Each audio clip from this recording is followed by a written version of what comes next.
Start करते हैं।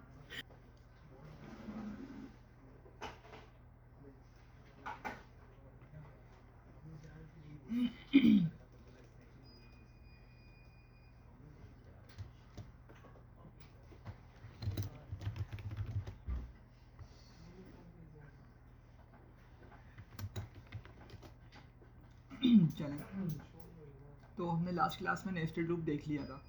ये आप लोगों को समझ आ गया था नेस्टेड लूप कि एक लूप के अंदर दूसरा लूप और वो किस तरह से काम करेगा।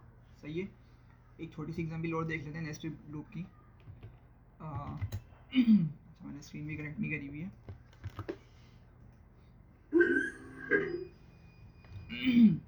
लेट्स से मैं अगेन वही लिखता हूँ, फॉर एक्स इन रेंज 1 से 11, और फिर एक और लूप चलाता हूँ मैं फॉर वाई इन रेंज,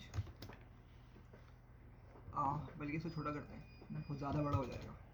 इसको 4 करते हैं, यहाँ 4 से 7 करते हैं, ठीक है। प्रिंट करते हैं एक्स और वाई को,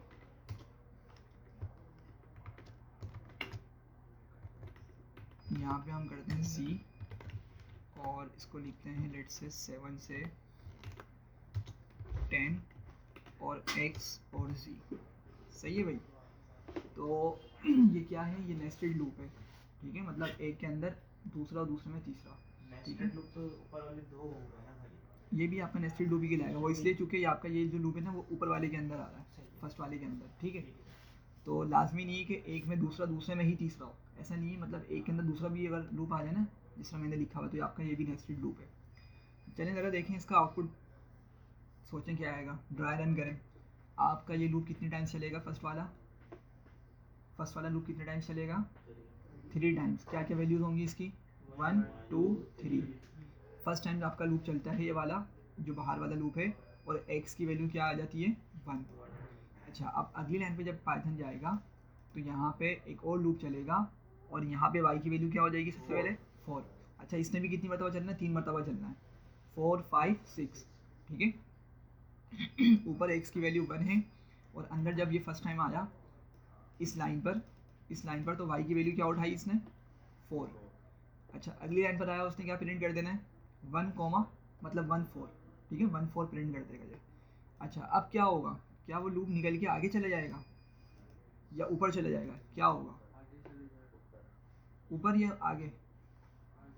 अच्छा देखें, हाँ, नहीं नीचे नहीं आएगा। देखें, समझा, हमने बात की थी कि एक मरतबा जब वो किसी लूप में आ गया ना, तो फिर वो जब तक कि वहीं पे रहेगा, हाँ फंस जाएगा, जब तक हो जाएगा, जब तक कि वहीं पे रहेगा, जब तक कि उसकी आइट्रेशंस कंप्लीट नहीं हो जाती। तो अभी हमने देखा कि y की वैल्यूज़ हमारे पास 4 भी होगी एक मरतबा, सेकंड टाइम 5 होगी, और थर्ड टाइम क्या होगी, 6 होगी। तो 3 आइट्रेशंस इसकी कंप्लीट होनी है। तो जब ये आएगा तो अभी फिर यहीं पर रहेगा, अब ये बाहर नहीं निकलेगा। तो पहली इसने वैल्यू प्रिंट करी 1 4, नेक्स्ट टाइम आपकी यही लूप चलेगा दोबारा, ठीक है। और फिर क्या प्रिंट करेगा, y की वैल्यू हो जाएगी 5, सही है। और प्रिंट क्या करेगा, 1 5। फिर दोबारा लूप चलेगा आपका ये वाला, और फिर क्या प्रिंट करेगा, 1 6, ठीक है। समझ पा रहे हैं मेरी बात को, मैं क्या बोल रहा हूँ। 1 4 1 5 1 6 ये इसने प्रिंट करके दे दिया। अच्छा, अब ये क्या करेगा, अब अंदर वाला लूप ख़त्म हो चुका है, 3 आइटरेशन उसकी कंप्लीट हो चुकी हैं। तो अब वो आगे जाएगा, ऊपर नहीं जाएगा, कहाँ जाएगा, नीचे जाएगा। मतलब नेक्स्ट लाइन पर जाके कोड को देखेगा, तो उसको पता चला भाई अगली लाइन में तो एक और लूप लिखा हुआ है, और उसने भी कितनी मरतबा चलना है, 3 मरतबा चलना है, 7 8 9, 3 वैल्यूज़ उसकी उठेंगी जी की। तो अब जब ये अंदर आएगा ना यहाँ पर, तो फर्स्ट टाइम जी की क्या वैल्यू उठाएगा ये, 7, ठीक है, 7 वैल्यू उठा लेगा, और क्या प्रिंट करेगा, एक्स की वैल्यू अभी तक क्या है, अभी तक 1 ही है एक्स की वैल्यू, सही है, 1। और जी की वैल्यू क्या प्रिंट करेगा, 7, तो 1 7 प्रिंट कर देगा। अब समझ रहे, अगेन अब आपका ये लूप 3 टाइम्स चलेगा, फिर आपका कंपाइलर यहाँ से बाहर निकलेगा, ठीक है।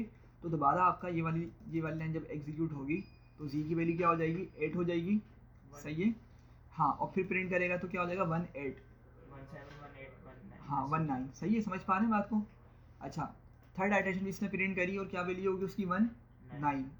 अब सेकंड वाला लूप भी एंड हो चुका है, इसकी आइटरेशंस कंप्लीट हो चुकी हैं।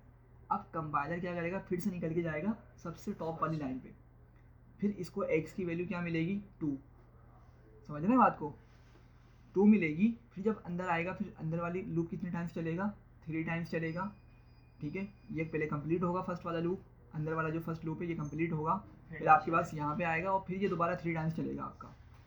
सही है, समझ रहे हैं बात को। तो ज़रा एग्जीक्यूट करता हूँ, देखें इसका आउटपुट। तो 141516, ठीक है। और ये 17 जो मिल रहा है हमें 171819, ये किसकी मदद से मिल रहा है, ये सेकंड वाले इस लूप की मदद से मिल रहा है, ठीक है भाई। अगेन क्या हुआ, फिर जब ये कंप्लीट होगा लूप निकल के ऊपर जाएगा इस लाइन पर, सही है। और x की वैल्यू 2 उठाएगा। तो ज़रा देखें, अब ये 2 इसने उठाई और दोबारा से उसने वही वैल्यूज़ दिखा शो करनी है, 4 5 6 7 8 9, 4 5 6 7 8 9, सही है। तो इस तरीके से आपका क्या होगा, ये नेस्टेड लूप काम करता है, ठीक है भाई। यहाँ तक के लिए बहुत सारी टेबल प्रिंट करवाने, जैसे 1 से लेके 10, तो उसमें भी नेस्टेड लूप यूज होगा। बहुत सारे टेबल प्रिंट करवाने, 1 से 10 हो गया, 1 से 20 की टेबल। हाँ बिल्कुल, ठीक है, बिल्कुल आपका ये होगा। फिर आपको ऊपर ही क्या करना पड़ेगा, आपको ऊपर एक और लूप चलाना पड़ेगा, बिल्कुल ऐसी है, सही। सर ये जो फॉर आपने लगाया, अगर ये इसकी लेफ्ट पे ही होता, जो नीचे थर्ड वाला लगाया ये शुरू में ही होता, तो फिर क्या होता है, फिर आपका ये नेस्टेड लूप नहीं होता। आप शायद इसको इस तरह बोल रहे हैं कि ये पूरा बाहर होता है इस तरह से ना, इस तरह। फिर आपका ये वाला जो है ना जी वाला, जो ये वाला नेस्टेड लूप नहीं होगा, ये आपका नॉर्मल लूप है, सिंपल सा फॉर लूप है ये। अलग अलग फिर पहले वो ऊपर वाला कंप्लीट करेगा और फिर नीचे वाला चलाएगा। हाँ, फिर तो अब ऊपर वाला कंप्लीट करेगा, फिर ये अगली लाइन पर आएगा, ठीक है।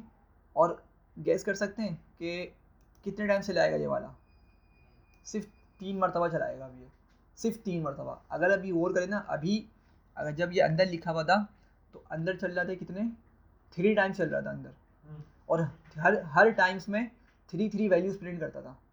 मेरी बात समझ पा रहे हैं, मतलब टोटल कितना हो गया, 9 टाइम्स चल रहा है, टोटल 9 टाइम्स आपका अंदर वाला लूप चल रहा है। लेकिन अगर आपने इसको बाहर लिख दिया ना, तो अब ये सिर्फ 3 टाइम्स, ठीक है, समझ रहे हैं। और अगर बाहर हुआ तो फिर ये नेस्टेड लूप आपका नहीं कहलाएगा ये, ठीक है। हो सकता है बाहर किसी सिनेरियो के अंदर, लेकिन हम नेस्टेड लूप बना के समझ रहे थे, तो इस वजह से 3 टाइम्स कैसे x तो लिखा ना सर इसमें आपने, लेकिन हाँ। लेकिन अब देखें ना कि वो x वाला जो है, x की वैल्यू क्या उठेगी, 1 उठेगी, 1 2 या 3, जी भाई, x की वैल्यू 1 उठेगी। लेकिन रेंज है ना, तो 1 2 3 तक उठेगी ना। देखें बात समझें, मेरे लिहाज से यहाँ पे x का एरर आ जाएगा, x की वजह से क्या हो जाएगा, एरर आ जाएगा। एक मरतबा चेक करते फिर बता दूँ मैं। अच्छा देखें, एरर तो नहीं आया, इसने क्या किया, x की सिर्फ थर्ड वाली वैल्यू को उठा लिया, x की क्या की, सिर्फ थर्ड वाली वैल्यू को इसने उठाया है, ठीक है। सॉरी,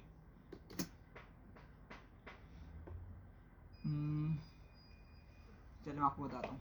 पहले एक चीज़ देखें, मैं एक सिंपल सा लूप लिखता हूँ। मैंने कहा फॉर नम इन रेंज 1 से लेके 4, और प्रिंट करवा दिया मैंने नम को, सही है। तो 1 2 3 मुझे मिल जाएगा। अच्छा, अब अगर मैं आके दोबारा से नम को प्रिंट करता हूँ, तो देखें मुझे क्या मिल रहा है, सिर्फ लास्ट वाला नंबर मिलेगा।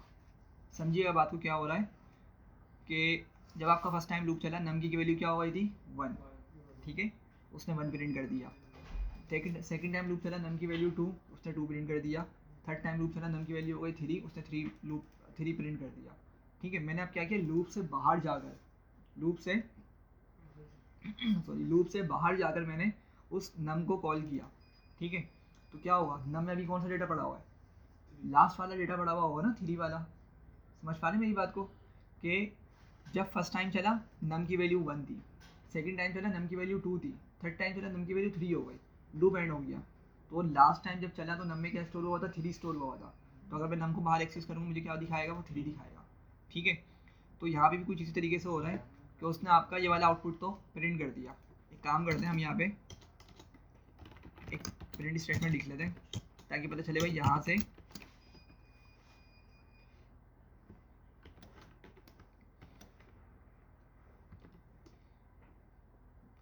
से आगे हमारा ये सेकंड वाला लूप स्टार्ट हो रहा है, ठीक है। दोबारा एग्जीक्यूट करते हैं, तो ज़रा देखें कितने टाइम चला, ठीक है, सिर्फ 3 टाइम्स चला। कितने टाइम्स चला? सिर्फ 3 टाइम्स चला। अगेन समझे थोड़ा सा किस तरह 3 टाइम्स चला। आपका पहले तो ये लूप चलेगा जितनी मरतबा इसमें चलना है, लेकिन जब ये एंड होगा, ठीक है, तो x की वैल्यू क्या सेव हो जाएगी? 3। x की वैल्यू 3 सेव हो जाएगी। अच्छा, अब आया इसने ये प्रिंट करके दे दिया हमें, ये हमें लाइन प्रिंट करके दे दी इसने, ये लाइन आ गई, ठीक है, स्टेरिस्क वाली।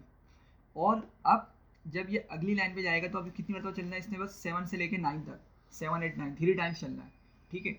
और देखें अब x की वैल्यू तो बार बार चेंज होके नहीं आ रही ना, x की वैल्यू तो 3 स्टोर हो चुकी है और वही मिलेगी बस हमें, ठीक है, कांस्टेंट हो गई है वो। तो इसी वजह से सिर्फ ये 3 टाइम्स चल रहा है, ठीक है, समझ रहे हैं? चलें आगे बढ़ते हैं। आज हमें जो है ना एक क्वेश्चन करना है, मतलब एक इंटरेस्टिंग सा क्वेश्चन है। वो क्या है कि हमने एक पैटर्न प्रिंट करना है।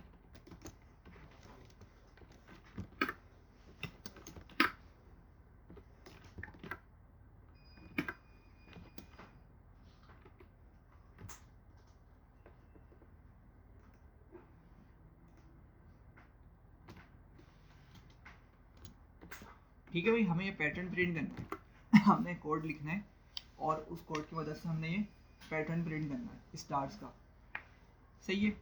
अच्छा,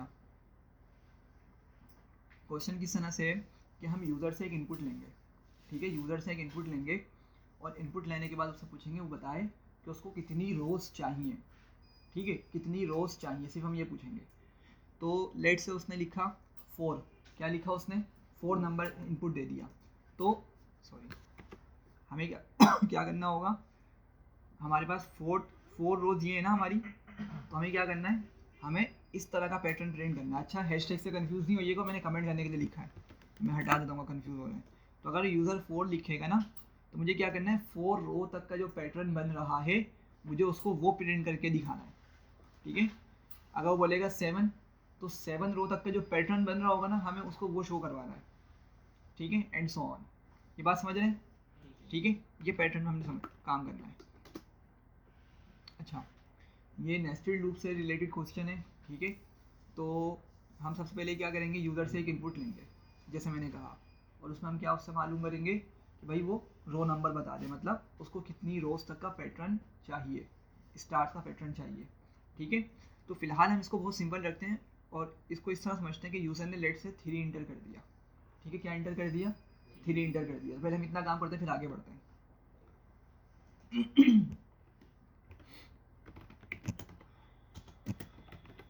टाइप कास्ट कर लूँगा मैं, ठीक है, हाथ के साथ इनपुट लिख लूँगा।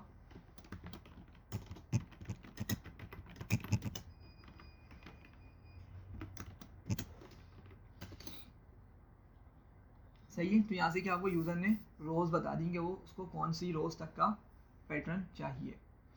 अच्छा, अब मुझे क्या करना है? अब मैंने लूप चलाना है। जो यूज़र ने नंबर दिया है ना, यूज़र ने जो नंबर दिया है, मुझे इसके भी हाफ पे लूप चलाना है। तो किस तरह चलाऊंगा, ज़रा सोच के बताएं। फॉर हाँ, रोज़ नहीं, ये गलत हो जाएगा। फोर एक्स इन रोज़। देखें, मैं दिखा देता हूँ फिर भी। 4x इन रोज़ पेरेंट x एरर दे देगा, ठीक है। लेट से मैंने 3 लिखा, क्या बोल रहे हैं? Integer object is not iterable, integer iterable नहीं है, ठीक है। तो ये वाला सेंटेक्स हमारे पास चलता है स्ट्रिंग्स पे, लिस्ट पर, टपल्स पर, सेट्स पर, डिक्शनरीज पे चलता है ये वाला सेंटेक्स। हाँ भाई, किस तरह चलाऊँगा मैं? मुझे यूज़र ने जितनी भी रोज़ दी हैं उतनी टाइम्स लूप चलाना है। चलिए देखें, हमने एक फंक्शन पढ़ा था रेंज, ठीक है, और हमने रेंज वाली रेंज फंक्शन की मदद से टेबल बनाया था लास्ट क्लास में, ठीक है।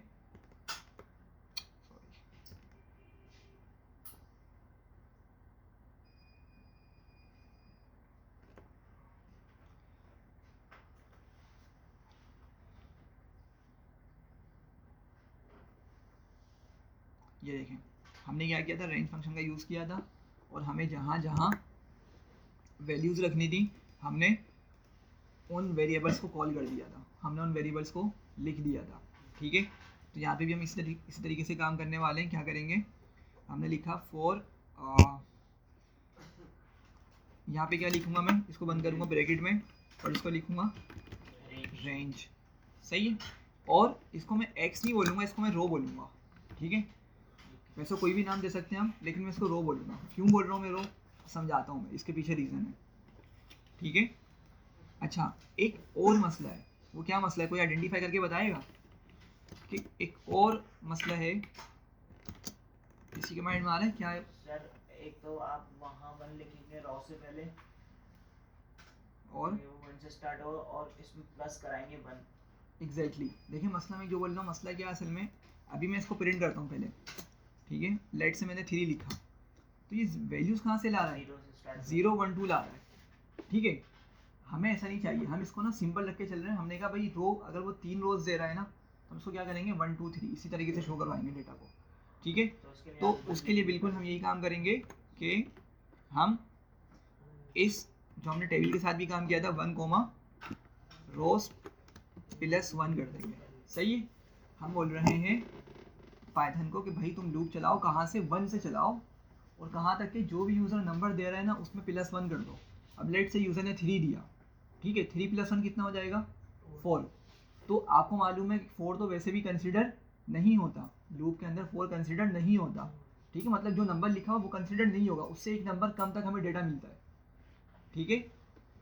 तो क्या होगा, ज़रा दोबारा प्रिंट करके देखते हैं। अब की मतलब मैं 3 लिखूंगा ना, तो 1 से लेके 3 तक के हमें नंबर्स मिल जाएंगे, ठीक है। ये असल में ऐसा क्यों किया, ये आप लोगों को समझाने के लिए किया है। अब बताता हूँ मैं क्या इसमें समझा रहा है। पहले बताएं ये चीज़ क्लियर हो गई, ठीक है।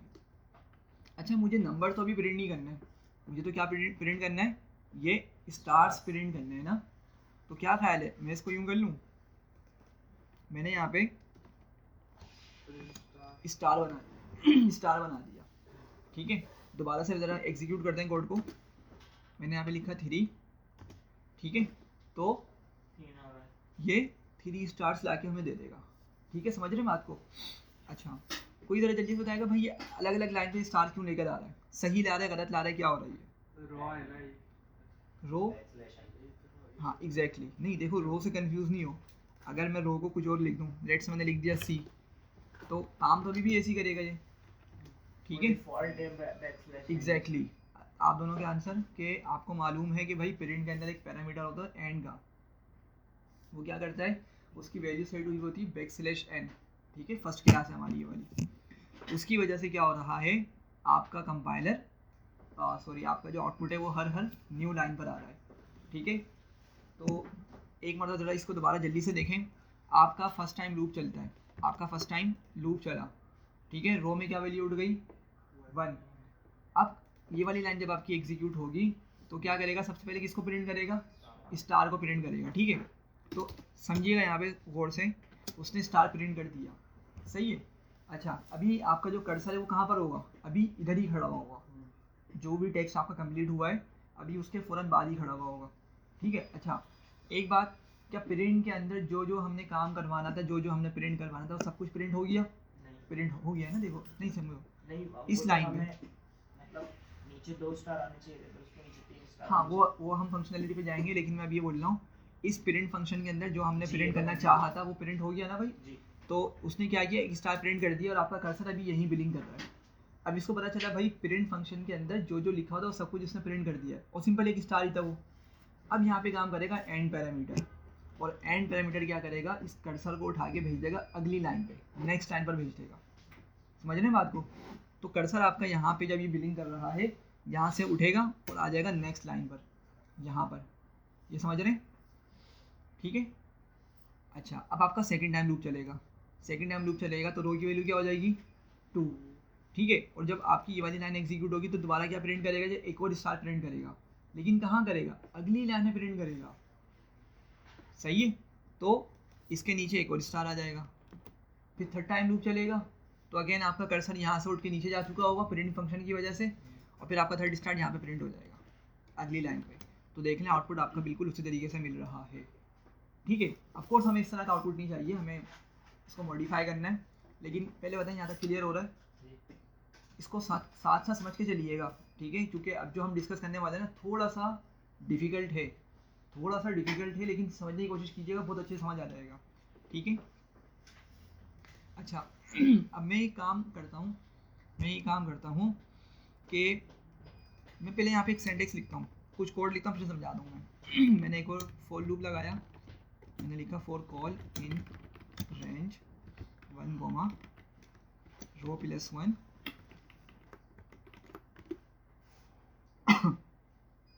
अच्छा अब ये क्या किया मैंने, ज़रा इसको समझिएगा।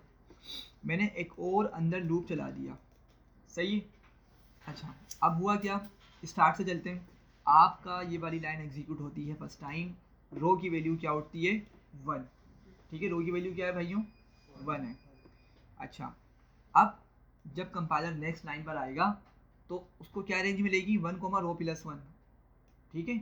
और रो की ऊपर क्या वैल्यू उठी है अभी 1, समझे बात को। देखें ये रो यहाँ पे लिखा हुआ ये रहा, तो इस रो की फर्स्ट टाइम जब लूप चलेगा क्या वैल्यू होगी 1, ठीक है। और जब नेक्स्ट लाइन पर आएगा तो इस रो की जगह कौन आ जाएगा 1, 1 प्लस 1 क्या हो जाएगा 2, समझ रहे बात को। तो आपका जो रेंज फंक्शन है, सॉरी यहाँ पे कॉलन आएगा, कॉलन लिखना भूल गया मैं। आपका जो रेंज फंक्शन है उसके अंदर क्या आ चुका है 1 कोमा 2, ये नंबर्स आ चुके हैं। इस तरह से आपका रेंज फंक्शन बन चुका है, समझ रहे बात, ठीक है। हाँ भाई क्लियर हो रहा है नहीं हो रहा ये चीज़, दोबारा एक मतलब समझ लें, बहुत सिंपल सी चीज़ है। आपका फर्स्ट टाइम लूप चल रहा है, ठीक है। रो के अंदर क्या वैल्यू आएगी 1 आएगी। अब जब अगली लाइन पे जाएगा तो हमने लिखा हुआ यहाँ पर इस जगह पर रो प्लस 1, ठीक है। तो रो की वैल्यू ऊपर से क्या उठी है 1 उठी है ना, वो आएगी यहाँ पे 1। मैंने आपको जिस तरह दिखाया कि वो इस तरह से हो जाएगा, यहाँ पे आ जाएगा 1 और 1 प्लस 1 क्या हो जाएगा 2 हो जाएगा। तो रेंज फंक्शन में मैं ये क्या बोल सकता हूँ कि भाई रेंज फंक्शन के अंदर 1 कोमा 2 लिखा हुआ आ गया है। इमेजिन कर रहे हैं बिल्कुल इसी तरीके से काम हो रहा होगा सारा, ठीक है। अच्छा 1 कोमा 2 आ गया। अब आप में से मुझे कोई बताए कि भाई जब वो 2 उठाएगा तो फिर यहाँ प्लस में 1 करेगा तो वो 3 हो जाएगा। हाँ एग्जैक्टली, लेकिन हाँ बिल्कुल इसी तरीके से काम करेगा। अब क्वेश्चन आप लोगों के लिए बहुत सिंपल सा क्वेश्चन है, मुझे बताएं कि अंदर वाला लूप अभी कितने टाइम्स चलेगा, अंदर वाला लूप अभी कितने टाइम्स चलेगा। हाँ एक मरतबा या 2 मरतबा, हाँ भाई सोच के बताएं। अंदर वाला लूप, हाँ अंदर वाला लूप कितने टाइम्स चलेगा जी, 1 मरतबा चलेगा। देखिए समझें पॉइंट क्या है कि अभी हमने ऊपर डिस्कस किया था, देखें ये 4 लिखा था ना मैंने, ठीक है। तो मुझे बताएं कि जब मैंने प्रिंट किया था, उसकी रेंज है ही 1, तो इस वजह से 1 मरतबा चलेगा। हाँ बिल्कुल। अब देखें बात समझें, 1 से लेके 4 तो लिखा हुआ है, लेकिन अभी हमने डिस्कस किया था भाई जो नंबर लिखा हुआ होता है ना वो इटसेल्फ कंसिडर नहीं होता, मतलब उससे एक नंबर कम तक के हमारा लूप चलेगा, ठीक है। तो आप लोगों ने देखा कि आपको नंबर 1 से लेके 3 तक के नंबर्स मिले थे, ठीक है। तो अगेन आप देखें यहाँ पे लिखा 1 कोमा 2, ठीक है। 2 इटसेल्फ तो कंसिडर होगा ही नहीं, एक नंबर कम कंसिडर होगा और वो क्या होगा 1, मतलब इन सेंस क्या लिखा 1 कोमा 1 लिखा हुआ है, जिससे पाइथन का मतलब जाएगा कि भाई तुमने कितनी मरतबा चलाना है इसको, 1 मरतबा चलाना है। समझ पा रहे हैं बात को मेरी, ठीक है। तो अच्छा अब आपका फर्स्ट टाइम आपका ये लूप चला तो कॉल में क्या वैल्यू उठेगी, कॉल की क्या वैल्यू हो जाएगी। अच्छा अब ये समझना स्टार्ट करें, बहुत इंपॉर्टेंट कॉन्सेप्ट अभी है, कोई भी इस चीज़ को मिस ना करे। आपका जब ये लूप चलेगा तो कॉल की वैल्यू क्या हो जाएगी, कॉल मतलब कॉलम से मैंने इसको लिया है, कॉल शॉर्टकट लिख लिया मैंने कॉलम को, ठीक है। तो ज़रा मुझे जल्दी से बताएं कॉल की क्या वैल्यू उठेगी, 1 होगी एग्जैक्टली। वो आएगा अंदर और इस स्टार को प्रिंट कर देगा, समझ रहे हैं बिल्कुल। मैं आपको दिखा भी देता हूँ, बल्कि नेक्स्ट लाइन पे चलिए यहीं लिख लेना। क्या हुआ आपका एक स्टार इस तरह से प्रिंट हो गया, ठीक है। अभी समझिएगा बात को, ऊपर वाला लूप अभी फर्स्ट टाइम चला है और अंदर वाला लूप भी क्या हुआ है अपनी आइटरेशंस कंप्लीट कर चुका है, ठीक है। 1 मरतबा चलना था वो कंप्लीट कर ली उसने, एक स्टार प्रिंट कर दिया। अब कंपाइलर क्या करेगा, दोबारा से आएगा कहाँ ऊपर, पहले तो देखेगा कि इस लाइन के बाद कोई और लाइन तो नहीं है और है ही नहीं कोई इस लाइन, तो क्या करेगा अब यहाँ से मूव करके जाएगा ऊपर। अब जब ऊपर जाएगा ना अब यहाँ से काम समझना स्टार्ट करना है। थोड़ा सा पीछे चलें, मुझे बताएं जब इसने स्टार को प्रिंट किया तो कंपाइलर कर्सर कहाँ पर होगा मेरा, हाँ लेकिन एंड पैरामीटर की वजह से कर्सर क्या हुआ यहाँ से उठ के अगली लाइन पे चला गया, यहाँ आ गया। सब समझ पा रहे हैं इतना? ठीक है, देखें जब बिल्कुल बिल्कुल स्टार्ट से लेके चला था, समझ आ रही है नहीं आ रही, जल्दी से बताएं। कर्सर आपका नेक्स्ट लाइन पर जा चुका होगा। अच्छा, अब आपका दोबारा लूप चला, सेकंड टाइम आपका ये वाला लूप चलेगा, तो रो में अब क्या वैल्यू हो जाएगी, 2 हो जाएगी। क्या हो जाएगी, 2 हो जाएगी। ठीक है, अच्छा अब ये रेंज क्या होगी, फिर से चेंज हो जाएगी। ठीक है, 2 + 1 कितना हो जाएगा, 3। तो अब लिखा है 1,3 लिखा हुआ है, सही है। 2 कंसीडर करेगा। हाँ 2 कंसिडर होगा, तो कितनी मर्तबा अंदर वाला लूप चलेगा, 2 मर्तबा चलेगा। समझ रहे बात को? ठीक है जब फर्स्ट टाइम आपका लूप चलेगा, कॉल की वैल्यू होगी 1 और वो क्या करेगा, एक स्टेरिस प्रिंट कर देगा। लेकिन अगेन याद रखें, प्रीवियस स्टेप में हमारे पास कर्सर कहाँ जा चुका था, नेक्स्ट लाइन पर आ चुका था, तो यहीं पे एक और स्टेरिस प्रिंट करेगा, एक और स्टार प्रिंट करेगा। ठीक है, समझ रहे बात को? और एंड पैरामीटर की वजह से फिर से कर्सर उठाए कहाँ भेज देगा, नेक्स्ट लाइन पे भेज देगा। ठीक है, कर्सर यहाँ पर आ गया, समझ रहे बात को? अब अंदर अंदर वाला लूप एक और मरतबा चलेगा, 2 मरतबा चल रहा था ना भाई, अंदर वाला लूप सेकंड टाइम चलेगा, तो दोबारा क्या करेगा, इस स्टार को प्रिंट करेगा। समझ पा रहे हैं मेरी बात? अच्छा, अब अगर यहाँ तक समझ आ गया है ना, तो अब बस सॉल्यूशन के करीब हम बात समझें। देखें, ये जो 2 स्टार्स हैं, लॉजिकली इनको क्या एक ही लाइन पे नहीं आना चाहिए था? एक का आना चाहिए था। एंड की वजह से मसला हो रहा है ना। एग्जैक्टली, एंड की वजह से मसला हो रहा है। सैप यूज करेंगे। नहीं सेप नहीं, सेप देखें जब आपके पास प्रिंट फंक्शन में एक से ज़्यादा वैल्यूज होती है ना, उस वक्त सेपरेटर पैरामीटर काम करता है। हम एंड को ही यूज़ करेंगे, लेकिन क्या करेंगे उसकी, हाँ उसकी जो बैक स्लैश एन वाली फंक्शनैलिटी है ना, उसको हम ओवरराइड कर देंगे। उसको बोलेंगे भाई तुम अगली लाइन में नहीं भेजो, क्या करो, उस वाली चीज़ को ख़त्म कर दो। तो अगर मैं इसको इस तरह लिखता हूँ, ज़रा समझिएगा, कॉमा एंड और नथिंग। हाँ, ठीक है। सिंगल कोट डबल कोट आपने लगा दिए, मतलब उसमें आपने बोला भाई तुम अब कर्सर को जहाँ पे खड़ा है ना वहीं रहने दो, अगली लाइन पर नहीं भेजो। सही है, समझ रहे बात को? तो एक लाइन में डबल स्टैक कर देंगे। हाँ, अब बात समझिएगा ज़रा एक दोबारा से, कि क्या ये सोल्यूशन हो जाएगा हमारा? नहीं, अभी भी ये कंप्लीट नहीं है सोल्यूशन। एग्जैक्टली, अब थोड़ा सा एक और मसला आ जाएगा। पहले मैं क्या करता हूँ, एंड से पहले ना आपको पहले इसका रिजल्ट प्रिंट करके दिखाता हूँ मैं, फिर मैं आपको एंड लगाता हूँ और फिर दिखाता हूँ। मैंने कहा 3 रोज़ का मुझे पैटर्न चाहिए, तो ज़रा देखें क्या किया इसने तो सारे के सारे अलग अलग लाइन पे दिखा दिए। हालांकि इसको ऐसा नहीं करना है, उसको तो इस तरह करके पैटर्न प्रिंट करना चाहिए था, 3 वाला। तो मैंने आपको बात बताई कि भाई अगर मैं यहाँ पे आगे एंड पैरामीटर को ख़त्म ओवरराइड कर दूँ ना, और बोलूँ भाई तुम अगली लाइन पे लेके नहीं जाओ हमारे कर्सर को, ठीक है, तो कुछ हद तक सही हो जाएगा, लेकिन एक फंक्शनलिटी इसकी बिगड़ जाएगी। अब वो क्या होगा, अब बात जरा समझिएगा। प्रिंट नहीं कर रहा मैं अभी, इसको एग्जीक्यूट नहीं कर रहा, पहले समझा रहा हूँ ताकि आप लोगों को लॉजिक समझ आ सके, क्योंकि इस क्वेश्चन के बिहाफ में ना एक असाइनमेंट मिलेगा और वो आप लोगों ने करना है। ठीक है, तो ये क्वेश्चन अच्छे से क्लियर होगा ना, तो 70-80% आपका इसी क्वेश्चन से उसका सोल्यूशन निकल आएगा। सिर्फ थोड़ा सा आपको लॉजिक अपडेट करनी होगी अपनी, और आप वो असाइनमेंट कंप्लीट कर लेंगे। ठीक है, तो ज़रा दोबारा समझें, आपका फर्स्ट टाइम लूप चला, रो की वैल्यू क्या हो जाएगी, 1। ठीक है, और अब आपका ये वाला लूप चलेगा। ठीक है, अच्छा 1, 1 + 1 कितना हो जाएगा जी, 2 हो जाएगा। ठीक है, लेकिन अंदर वाले लूप में कितने टाइम चलना है, 1 मरतबा चल रहा है। ठीक है, अच्छा अब आपकी ये वाली लाइन जब एग्जीक्यूट होगी तो क्या करेगा, वो स्टार को प्रिंट कर देगा।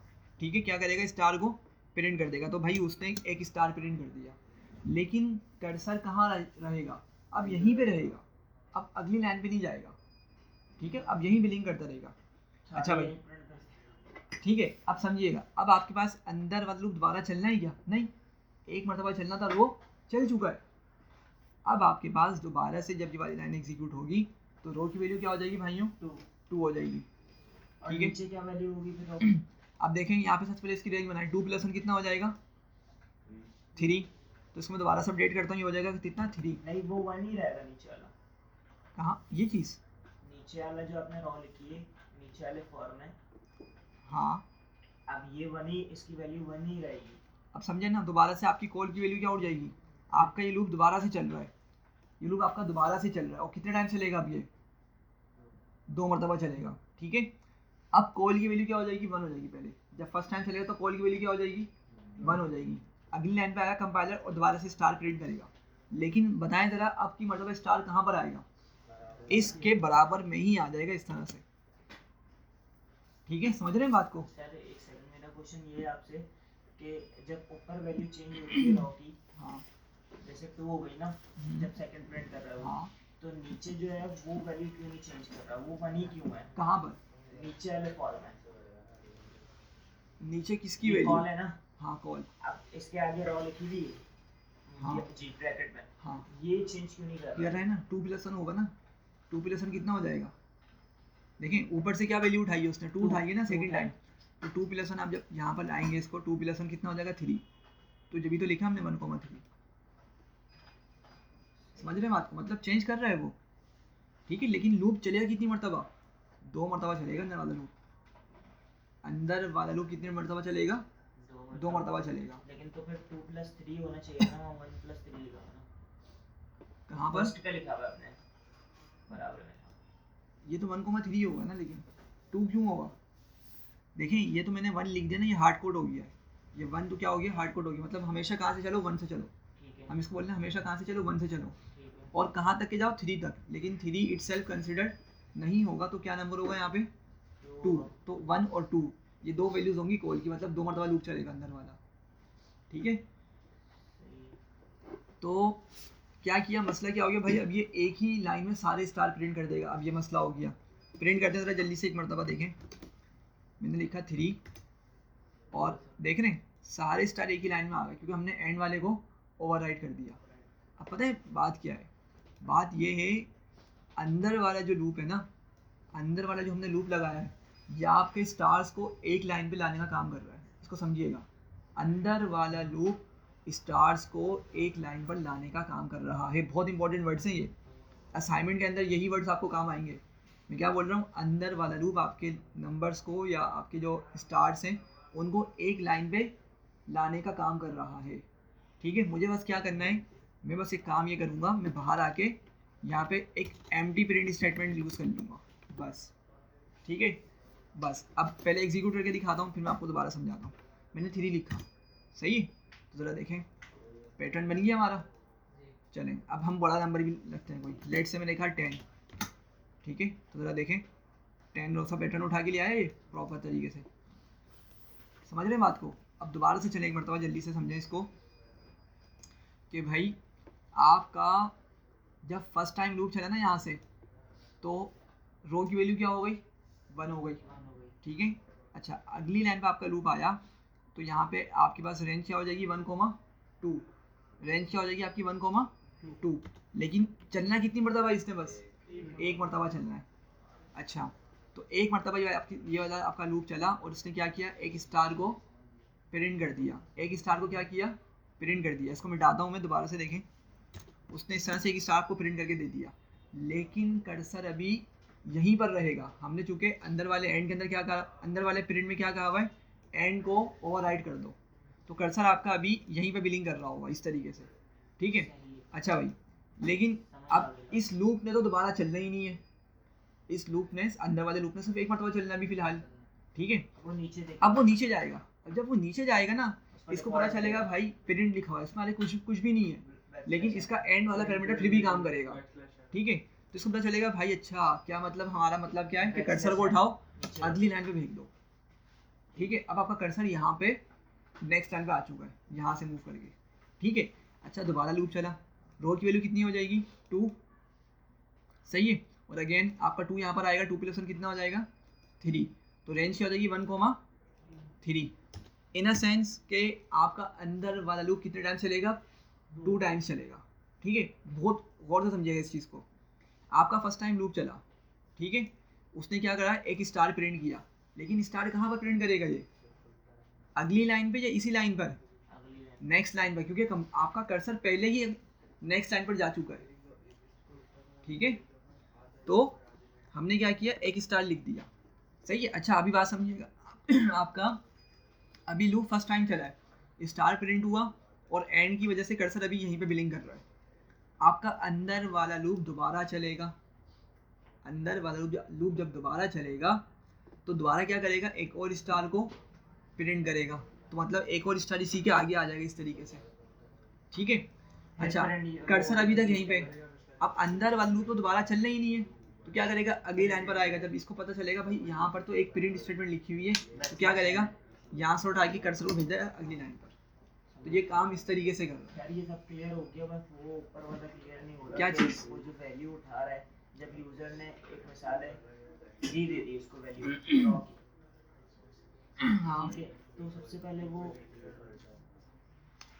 रॉ जो है उसकी वैल्यू 1 आएगी, हाँ, इस रो की वैल्यू बनाएगी बिल्कुल। 1 आएगी, ठीक है। तो नीचे भी नीचे कहाँ, ये जी, तो तो नीचे ये, फिर 1 + 1 होगा ना, हाँ, ये रो की वैल्यू ऊपर से क्या आ रही 1, है, 1 आएगा ना, फिर ऊपर से 1 मिला उसको, हाँ 1 मिला, ठीक और है, ये तो यहाँ पे नीचे भी 1 आ रहा है, हाँ 1। और अब ये 1 + 1 कितना हो जाएगा, 2। कोमा के बाद क्या हो जाएगा 2, और कोमा से पहले क्या लिखा हुआ हमने, हार्ड कोड किया हुआ 1, तो उसको क्या हो जाना चाहिए 1, 2। हाँ चलेगा एक मरतबा, ये चलेगा एक मरतबा अंदर वाला लूप, लेकिन वैल्यूज़ क्या है इसकी है, यहाँ पे 1, 2 होंगे। नहीं समझा अभी भी क्या, तो वहाँ भी तो फिर उसको प्लस करना चाहिए था कहाँ पर, ऊपर, फिर वहाँ भी 2 हो जाता पहले ही उसमें इधर। जी। अच्छा देखो, हो ये रहा है, यूज़र ने इसको 3 दिया, ठीक है। सबसे पहले आपका यहाँ पे आ जाए 3 + 1, कितना हो जाएगा 3 + 1, 4 प्लस तो कर रहे हैं, ठीक है। लेकिन दोबारा समझो, प्लस तो कर रहा है ये आपकी रेंज हो गई 1, 4, लेकिन आपको मालूम है कि 4 इटसेल्फ कंसीडर नहीं होता, तो ये कहाँ तक के चलेगा, 3 तक के चलेगा। 1, 2, 3 ये वैल्यूज उठाएगा, तो जब फर्स्ट टाइम चलेगा रो की वैल्यू क्या हो जाएगी, 1 हो जाएगी। अब वो अंदर आ जाए यहाँ पे, तो हमने इसको प्लस करवा दिया, 1 + 1 कितना हो जाएगा 2, और रेंज हो जाएगी आपकी 1, 2। अच्छा, फिर हमने वैल्यू उसमें दे दिए तो वहाँ पे वो वैल्यू प्लस हो जाएगी। एग्जैक्टली हाँ, ठीक है। और ये हम थोड़ा सा टेक्निक लगा रहे हैं, मैंने आपको जैसे बताया था प्रीवियस क्लास के अंदर, हम जब टेबल प्रिंट कर रहे थे ना, देखें टेबल नंबर देता था वो, ये तो बहुत सिंपल था। हाँ ठीक है। लेकिन यहाँ पे पॉइंट क्या था, देखें हमने यहाँ पे अपर वैल्यू के साथ +1 लगाया हुआ था, क्यों, ये चलो और ऊपर चलते हैं, सिंपल सा हम देखते हैं। यूज़र से हमने बोला भाई लेंथ बताओ, यूज़र ने कहा मुझे 10 तक की चाहिए, टेबल चाहिए 10 तक, ठीक है। अब यहाँ पे यूज़र ने लिख दिया 10, ठीक है। अब अगर मैं +1 नहीं करता ना, तो कहाँ तक के नंबर मिलते हैं मुझे, तो 9 तक के 9 तक मिलते हैं। तो हमने उसको एक बढ़ाने के लिए +1 कर दिया, +1 कर दिया, सही है। तो बस +1 हमने नीचे इसी वजह से किया हुआ है, ताकि हम रोज़ वाइज प्रॉपरली काम कर सकें। अब इसी चीज़ को ना मैं आपको डायरेक्ट भी समझा सकता था +1 के बगैर, लेकिन फिर आप उसमें 0 रो जो होती है ना, आप बोलते ये कंफ्यूज कर रहा है बहुत, 0 रो 1 रो 2 रो, यूज़र 3 नंबर दे रहा है, हम 2 तक के जा रहे हैं, ये और कंफ्यूज कर देता आपको। तो इसलिए मैंने +1 वाले तरीके से आपको समझाया, ठीक है। सही। अच्छा, 1 मिनट नीचे कीजिएगा, बस एक हाँ। छोटा सा सॉरी सवाल है। नहीं बस 1 मिनट दिएगा। बस ये जो है आप देखिएगा, अब सेकंड पे जब वो लूप चलाएगा तो वो रॉ की वैल्यू 2 कंसीडर करेगा, ठीक है, नीचे आ जाएगा। हाँ तो रॉ की वैल्यू उसको 2 हो जाएगी, हाँ, और 2 + 1 2 + 1 3, 3, तो क्या हो जाएगी आपकी ये रेंज 1 से 1, 2 से 1, 3। अब इसका मतलब क्या बना कि अंदर वाला लूप आपका 2 मरतबा चलना है, क्योंकि 3 कंसीडर नहीं होगा, 3 इटसेल्फ नहीं कंसीडर होगा, उससे एक नंबर कम कंसीडर होगा 2। तो ये कितनी मरतबा चलेगा, 2 मरतबा चलेगा, 1 मरतबा फिर दूसरी मरतबा, ठीक है। दोबारा सोचिएगा, बहुत सिंपल सा है, ठीक है, हो जाएगा क्लियर। लेकिन नहीं समझा फिर भी मालूम नहीं है, नहीं समझ आ गया मुझे, समझ सही गया। है। हाँ बोले, अभी जो आपने पैटर्न बनाया है इससे राइट एंगल बनना है, हमें इससे अगर बनाना हो इक्विलेटरल ट्रायंगल हाँ मींस पिरामिड लाइक बनाना हो, तो वो कैसे बनना अब यही तो आपका असाइनमेंट है, सही है। एक आपका जैसे आपने कहा ना जैसे इक्विलेटरल, इसके अंदर प्लस होते हुए आ रही है, उसके बाद नीचे 5 4 3 2 1 इस तरह रॉस डिक्रीज हो, ये वाला कैसे बनेगा, ये असाइनमेंट अपोजिट ना, हाँ एक आपका सिंपल इक्विलेटरल वाला होगा और एक उसका अपोजिट होगा, ठीक है, ये दो। और एक क्वेश्चन है आपका, आपने फिबोनाची सीरीज बनानी है, वो कुछ इस तरह की होती है 1 1 2 1 1 2 3 2 1 1 2 3 4 और 3 2 1, एक ही है, ठीक है। और एक और है प्राइम नंबर, ये 4 क्वेश्चन हैं, ठीक है। ट्राई करिएगा, नहीं वो तो हम डिस्कस कर लेंगे दोबारा से, लेकिन एटलीस्ट कुछ इसी लॉजिक के भी यहाँ पे आप क्या करेंगे, ट्राई करेंगे। एक ये जो हाँ एक असाइनमेंट में 4 क्वेश्चन। हाँ ठीक है, सिंपल है, वो थोड़ी सी आपको समझना पड़ेगा, थोड़ा सा टाइम देना पड़ेगा, क्लियर हो जाएगा, समझ जाएंगे आप लोग, ठीक है। अगर नहीं हुआ तो मैं नहीं बोल रहा कि मैं नहीं बताऊंगा, हम डिस्कस कर लेंगे किसी एक क्लास में, नेक्स्ट क्लास में या उससे अगली क्लास में हम डिस्कस कर लेंगे, लेकिन एटलीस्ट ट्राई तो करें ना, ठीक है। तो मैं असाइनमेंट आप लोगों को क्रिएट कर दूंगा, ठीक है। अच्छा पहले समझ लें ज़रा असाइनमेंट होगा किस तरीके से। आपका देखें ये जो मैंने कोड लिखा है ना, ये जो मैंने कोड लिखा है, आपका तकरीबन ये कोड आपके इस पैटर्न को प्रिंट करने के लिए यूज़ हो सकता है, लेकिन थोड़ा सा चेंज होगा उसमें, कोड थोड़ा सा आपको ऐड करना पड़ेगा, कुछ और लाइंस लिखनी पड़ेंगी जिसकी वजह से आपके पास ये वाला पैटर्न आपका बन जाएगा। तो मैं जो बात कर रहा था कि अगर आपको ये कोड समझ आ गया है ना, तो ये कोड आपका क्या होगा, ये कोड आपका इस वाले पैटर्न को आराम से प्रिंट करके दे देगा, सिर्फ थोड़ा सा आपने कुछ अपने पास से कोड ऐड करना होगा एक बार, ठीक है। अच्छा अगर आपको ये लॉजिक समझ आ गई ना एंड वाली, तो आप फिर वही जो ट्राइंगल वाला केस है ना, जब ये भाई डिस्कस कर रहे थे, लेट्स से स्टेरिस बनाया, नेक्स्ट लाइन पे आएंगे एक स्टेरिस यहाँ पे, ठीक है, कुछ इस तरह से करके पैटर्न बनेगा।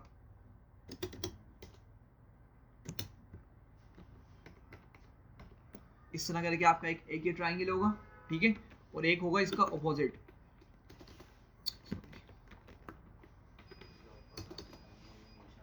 एक अपोजिट होगा, वो किस तरीके से होगा,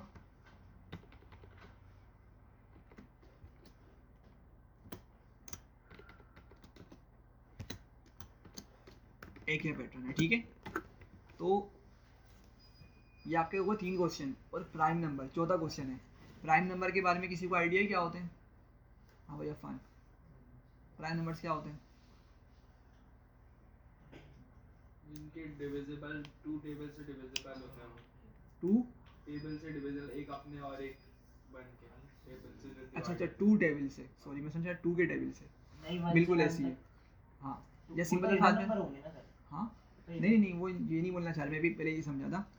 असल में सिंपल डेफिनेशन रखें भाई, ऐसे नंबर जो सिर्फ अपने टेबल में आते हो, बस ऐसे नंबर्स सॉरी जो अपने टेबल्स में आते हो। अब जैसे 2 है, क्या 2 किसी और टेबल में आता है या सिर्फ अपने टेबल में आता है? बस 3, क्या 3 2 के टेबल में आता है? 3 सिर्फ अपने टेबल में आता है, तो 3 क्या है, एक प्राइम नंबर है। 4, क्या 4 प्राइम नंबर है? नहीं है, क्यों? क्योंकि 4 2 के टेबल में आता है, अपने टेबल में भी आ रहा है, 2 के टेबल में भी आ रहा है, ठीक है, ठीक है, तो प्राइम नंबर नहीं है। 5 प्राइम नंबर है या नहीं है? प्राइम नंबर क्यों? तो सिर्फ अपने टेबल में आता है, 5 किसी और टेबल में आता ही नहीं है। 6 प्राइम नंबर नहीं है, 7 है, ठीक है। तो इसको इस तरह से समझ लें। तो चौथा प्रोग्राम आपका क्या होगा क्वेश्चन, कि आप लोगों ने सॉरी ये प्राइम नंबर वाला प्रोग्राम देखना है कि किस तरीके से आप लोग लिखेंगे, ठीक है। अगेन लॉजिक यही है जो हमने यहाँ पे डिस्कस किया है ना, नेस्टेड फॉर लूप, आपकी सारे क्वेश्चन के अंदर यही लॉजिक यूज़ हो रही होगी, सही। तो थोड़ा सा यूज़ करके वो करना है, प्राइम नंबर हाँ उसी की मदद से होगा, बिल्कुल ठीक है, उसी की मदद से आपका क्वेश्चन सॉल्व होगा प्राइम ये नंबर लूप वाला, बहुत इंपॉर्टेंट है कि आपको 4 क्वेश्चन एक ही लूप पे दिए। बिल्कुल ठीक है। तो अगेन 4 क्वेश्चन एक साथ क्यों दे दिए, क्योंकि आपका यही कॉन्सेप्ट हर क्वेश्चन में यूज़ हो रहा है। थोड़ी सी आपको बस अपनी लॉजिक लगानी, अपनी मतलब दिमाग लड़ाना पड़ेगा, तो आपका ये क्वेश्चन सोल्व हो जाएगा, ठीक है। कुछ एडिशन करना पड़ेगा कोर्स कोड का, इसी कोड से नहीं होगा, लेकिन ये कोड आपका यूज़ लाजमी ज़रूर हो रहा होगा, ठीक है। तो मैं असाइनमेंट क्रिएट कर दूंगा इंशाल्लाह, नेक्स्ट वीक तक आपके पास टाइम है, फ्राइडे तक, ठीक है। तो फ्राइडे तक की डेडलाइन होगी, पूरा 5 दिन है। यार मैं जाकर मुझे याद दिला दिएगा, एक मैसेज कर दिएगा ना, ठीक है। मैं इंशाल्लाह रात को या कल तक कर दूंगा, ठीक है। अगर भूले तो मैसेज कर दिएगा। तो फिर योशी सीरीज का पैटर्न क्या होता है? जैसे 1 1 2 1 आप जो बता रहे हैं, उसका पैटर्न होता क्या है? मतलब किस तरीके से वो प्रिंट करता है अपने आप को? जैसे 1 2 3 होते हैं ना, तो फिर योशी सीरीज में वैसे होता है 1, उसके बाद कोई 2 नंबर आते हैं, पेयर बनता है, फिर इस तरह करके आगे लॉजिक। ये हमें घर से सोचना है कि आप अभी बताएंगे हमें। देखें, आपने ये करना है, अभी फिबोनाची वाली छोड़ दें, ठीक है, उसको भी फिलहाल छोड़ दें, आपने ये वाला पैटर्न प्रिंट करना है, ठीक है। फिर हम उसको भी डिस्कस कर लेंगे। वो वैसे ये होता है कि आपका जो 1 है ना, वो प्लस हो गया आता है कुछ इस तरीके से, 1 और फिर शायद 131 कुछ इस तरह से होता है, मैं देख लूँगा, ठीक है, एग्जैक्टली मेरे माइंड में नहीं आ रहा। तो फिलहाल अभी वो नहीं करना, आप लोगों ने ये पैटर्न प्रिंट करना है, ठीक है। फिर हो सकता है उसको नेक्स्ट क्लास हम खुद डिस्कस कर लें क्लास के दौरान।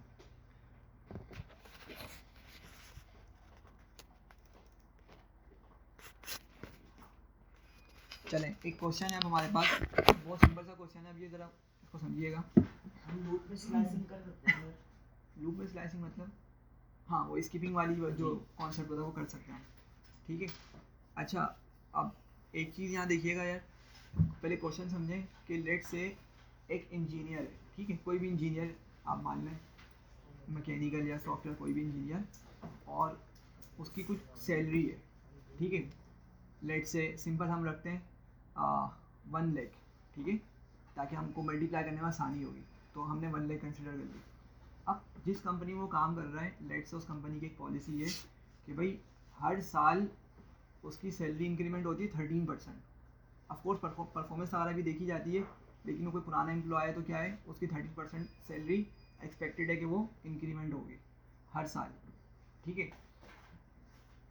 तो अब हमें क्या करना है, हमें उसकी अगली 15 ईयर्स की सैलरी प्रेडिक्ट करनी है कि क्या होगी, मतलब कैलकुलेशन करके हम बताएंगे कि भाई इसकी इस साल ये सैलरी होगी, नेक्स्ट साल ये सैलरी होगी, उससे अगले साल ये सैलरी होगी, ठीक है। तो सिंपल सी चीज़ है, अगेन क्वेश्चन समझ लें कि भाई हमें क्या करना है, एक एम्प्लॉय है, उसकी अगली 15 ईयर्स की हमने सैलरी कैलकुलेट करके बतानी है, ठीक है। तो लाइक, हाँ बोलें, इनपुट में ईयर्स मांगेंगे या फिर सैलरी मांगेंगे? इनपुट में सिर्फ सैलरी, ठीक है। ईयर्स हमने फिक्स रख लिए 15, हाँ उसको भी हम डायनेमिक बना सकते हैं कि ईयर्स पूछ लें, लेकिन फिलहाल हम जो ईयर्स है उसको फिक्स कर देंगे, भाई 15 साल के लिए डेटा कैलकुलेट करना है। अच्छा, एक बात समझिएगा, तो लेट से कि अभी 2026 चल रहा है ना, और 2026 में उसकी सैलरी पिछले साल के हिसाब से बढ़ी होगी, तो इस साल कितनी हो गई उसकी सैलरी, 1 लाख हो गई, ठीक है, 100,000। तो 2026 में उसकी सैलरी कितनी है, ये सैलरी है। 2027 में उसकी सैलरी क्या हो जाएगी, थोड़ा सा, हाँ 13% इंक्रीमेंट करेंगे, कितनी हो जाएगी 2027 से सैलरी, कोई बताएगा, 1,13,000, 1,13,000 हो जाएगी ना, 1,13,000, चूँकि मैंने कहा इसलिए हमने सिंपल नंबर रखा है। 13 को मल्टीप्लाई करेंगे, 13% निकालेंगे 1 लाख की, तो क्या निकलेगा आपका, 13,000 निकलेगा, ठीक है। तो आपकी उसकी अगली साल की सैलरी 1,13,000 हो जाएगी। अच्छा, जब 2028 आएगा तो अब दोबारा से कैलकुलेशन होगी, तो 13% किसका निकलेगा, 1,13,000 का या 1 लाख का, ये समझिएगा, 1,13,000 का। प्रीवियस हमने कहा है प्रीवियस सैलरी से 13% इंक्रीमेंट बढ़ता है उसका, मतलब हर साल 13% इंक्रीमेंट बढ़ता है। तो जिस साल की भी जो करंट सैलरी होगी ना, उसी पे 13% अप्लाई होगा, समझ रहे हैं। तो यहाँ पे एक इंटरेस्ट का भी कॉन्सेप्ट होता है, मतलब इंटरेस्ट उस लिहाज से कॉमर्स के हिसाब से सिंपल इंटरेस्ट होता है, कंपाउंड इंटरेस्ट होता है, तो ये कंपाउंडिंग इंटरेस्ट वाला एक क्वेश्चन है, ठीक है। मतलब हम बेस सैलरी को मल्टीप्लाई नहीं करेंगे, बेस सैलरी उसकी कितनी है, लेट से 1 लाख हम कंसिडर अगर कर लेते हैं, तो हम हर साल 1 लाख से मल्टीप्लाई नहीं करेंगे, जो जो उसकी करंट सैलरी चल रही होगी ना, भले कितनी ही हो उसकी, हम उस सैलरी से 13 को मल्टीप्लाई करके उसकी इंक्रीमेंट निकालेंगे। मेरी बात समझ पा रहे हैं, सिंपल सी चीज़ें वैसे, वैसे तो ज़्यादातर बेसिक सैलरी से है वो लगता है। हाँ लेकिन हमने मतलब ये सिंपल सिनेरियो बना लिया है कि भाई हम इस तरीके से कैलकुलेट करेंगे, ठीक है भाई, यहाँ तक बताएं, क्लियर हो रही है। चलूँ आगे, चलें। तो सबसे पहले हमें क्या करना है, यूज़र से हम उसकी सैलरी का इनपुट लेंगे, ठीक है भाई, अपनी सैलरी बता दो, फिर उस सैलरी के बिहाफ पे हम क्या करेंगे, 15 साल की हम प्रेडिक्शन करेंगे और कैलकुलेशन करेंगे, ठीक है। अच्छा, स्टार्ट करने से पहले आप लोग मुझे बताएं ये क्वेश्चन किस तरह से सॉल्व हो सकता है, फॉर लूप से, ठीक है। समझिएगा दोबारा, मेजोरिटी नहीं समझ पा रही होगी कि भाई क्या करना चाहिए, तो समझ आ गया, हमें यूज़र से इनपुट लेंगे, ये बात समझ आ गई होगी, लेकिन आगे क्या करना है ये समझ नहीं पा रहे होंगे, तो समझें बात को, हमें कैलकुलेशन परफॉर्म करनी है, और वही कैलकुलेशन कितनी मरतबा परफॉर्म करनी है, मुझे 15 मरतबा परफॉर्म करनी है। हमने लूप पढ़ते हुए यही इसी तरह से उसको डिफाइन किया था, भाई लूप हमारे पास होते ही क्या है, ऐसी चीज़ें, मतलब ऐसा स्ट्रक्चर होता है जो हम किसी रिपीटेडली काम को करने के लिए यूज़ कर रहे होते हैं, ठीक है। अब देखिए, मैंने आपको बताया भाई 1 लाख को मैंने 13 से मल्टीप्लाई किया, एक कैलकुलेशन हो गई ना, अब मुझे यही चीज़ कितनी मरतबा करनी है, 15 मरतबा करनी है, 15 साल की कैलकुलेशन करनी है ना मुझे, तो काम वही है, हाँ काम वही है। नंबर ऑफ आइटरेशन जब पता हो तो तब फॉर लूप सिर्फ इस्तेमाल करना है। हाँ बिल्कुल, ठीक है। कंडीशन वाइज हम फिर वाइल लूप देखेंगे। तो भाई बात समझिएगा, काम वही करना है, मल्टीप्लाई करके हमें सैलरी को अमाउंट ही निकालनी है, इंक्रीमेंट निकालना है। लेकिन ये काम कितनी मरतबा करना है? 15 मरतबा करना है। तो हम अब इसको बारी बारी हर साल के लिए कैलकुलेट नहीं करेंगे, हम क्या करेंगे, इसको लूप में डाल देंगे, लूप लगा देंगे, ठीक है। यही लूप का कॉन्सेप्ट है कि आपने सॉरी आपने सेम काम मल्टीपल टाइम्स करना है तो उसके लिए लूप का यूज़ करेंगे। खैर आगे बढ़ते हैं। तो सबसे पहले हमने यहाँ पे एक सैलरी का वेरिएबल बनाया, ठीक है। और यहाँ पे हम क्या करेंगे, इसको फ्लोट में कन्वर्ट कर लेंगे, क्योंकि हो सकता है भाई सैलरी क्योंकि डिडक्शन होती है ना, टैक्स द्वारा डिडक्शन होती है, तो पॉइंट में भी आंसर आ रहा होता है समटाइम्स, ठीक है। तो इसी वजह से फ्लोट लेके चल रहे हैं, लेकिन आप लोग इंटीजर भी इसको ले सकते हैं, आपकी मर्जी। क्या करेंगे, यहाँ पे इनपुट और यहाँ पे लिखेंगे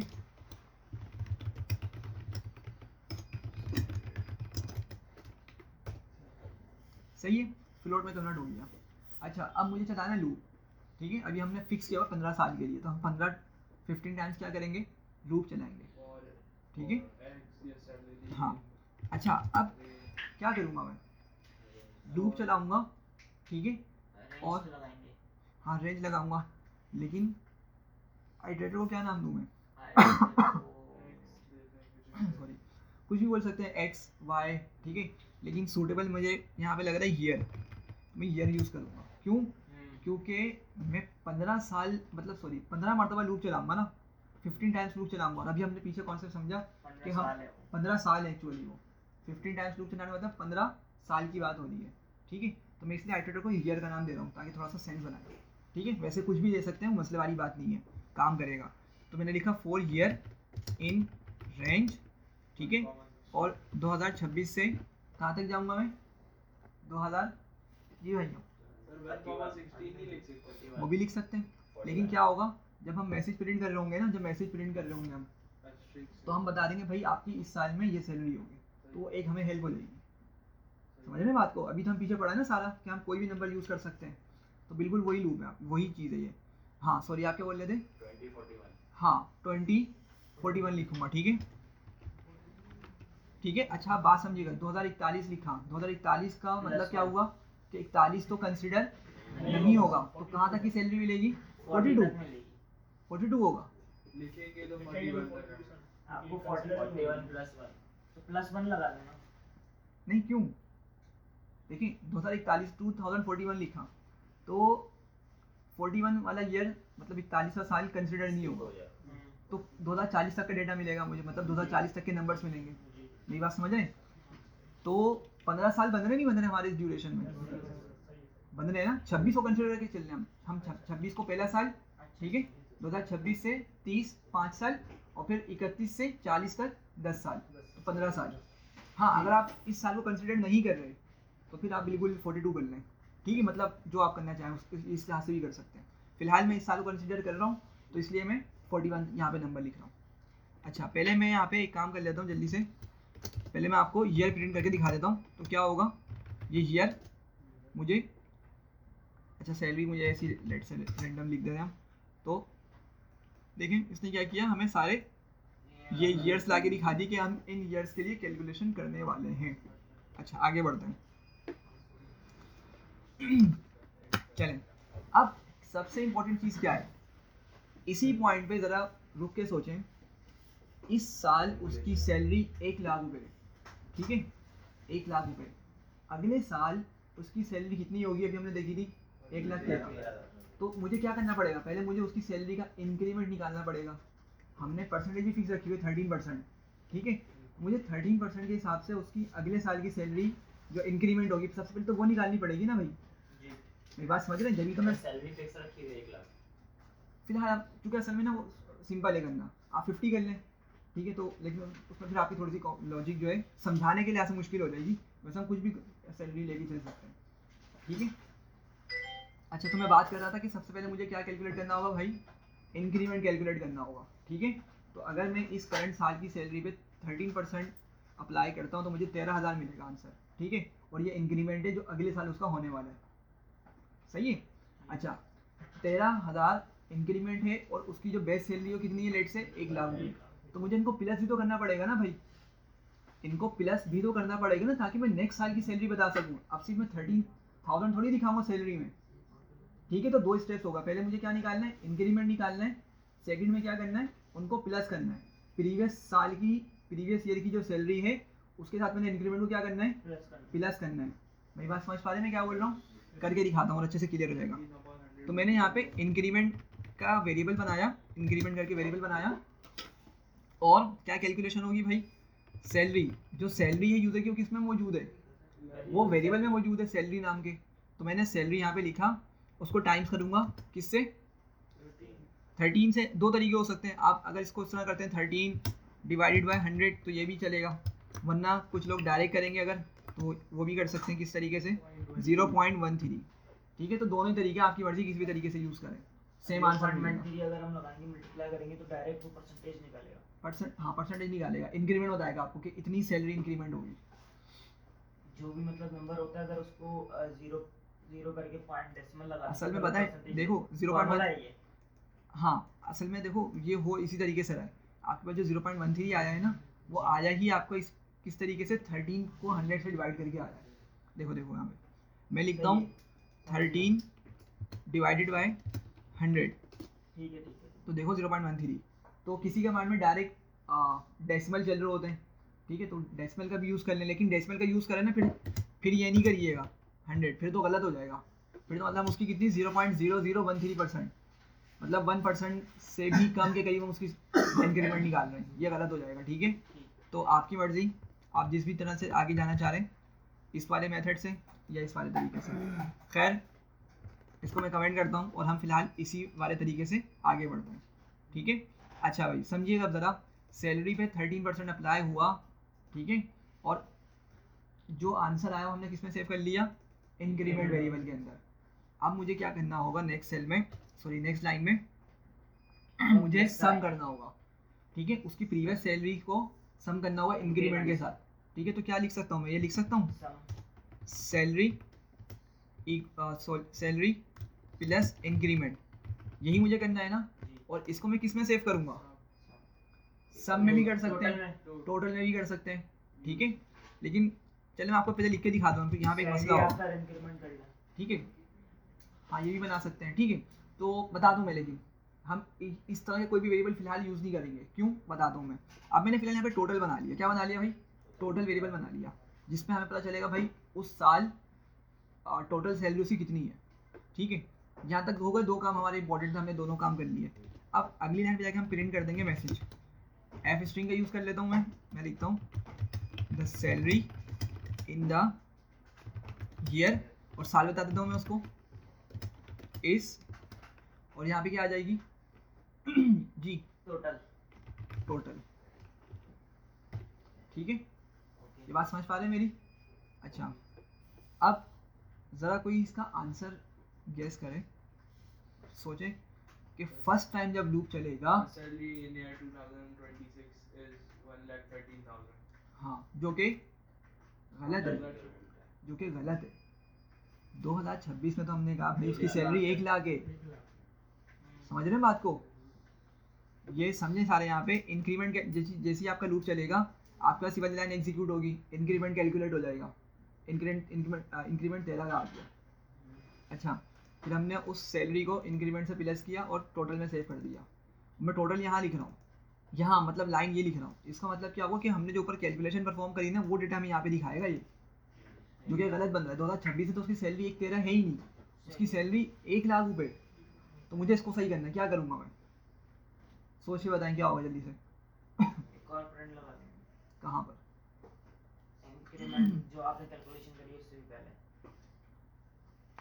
जो हमने कैलकुलेशन, फिर तो वो 2 मरतबा प्रिंट करेगा आंसर। जी भाई ज़रा सोचें, बताएं क्या होना चाहिए इसका सोल्यूशन। जी भाई अफान, क्या होना चाहिए इसका सोल्यूशन।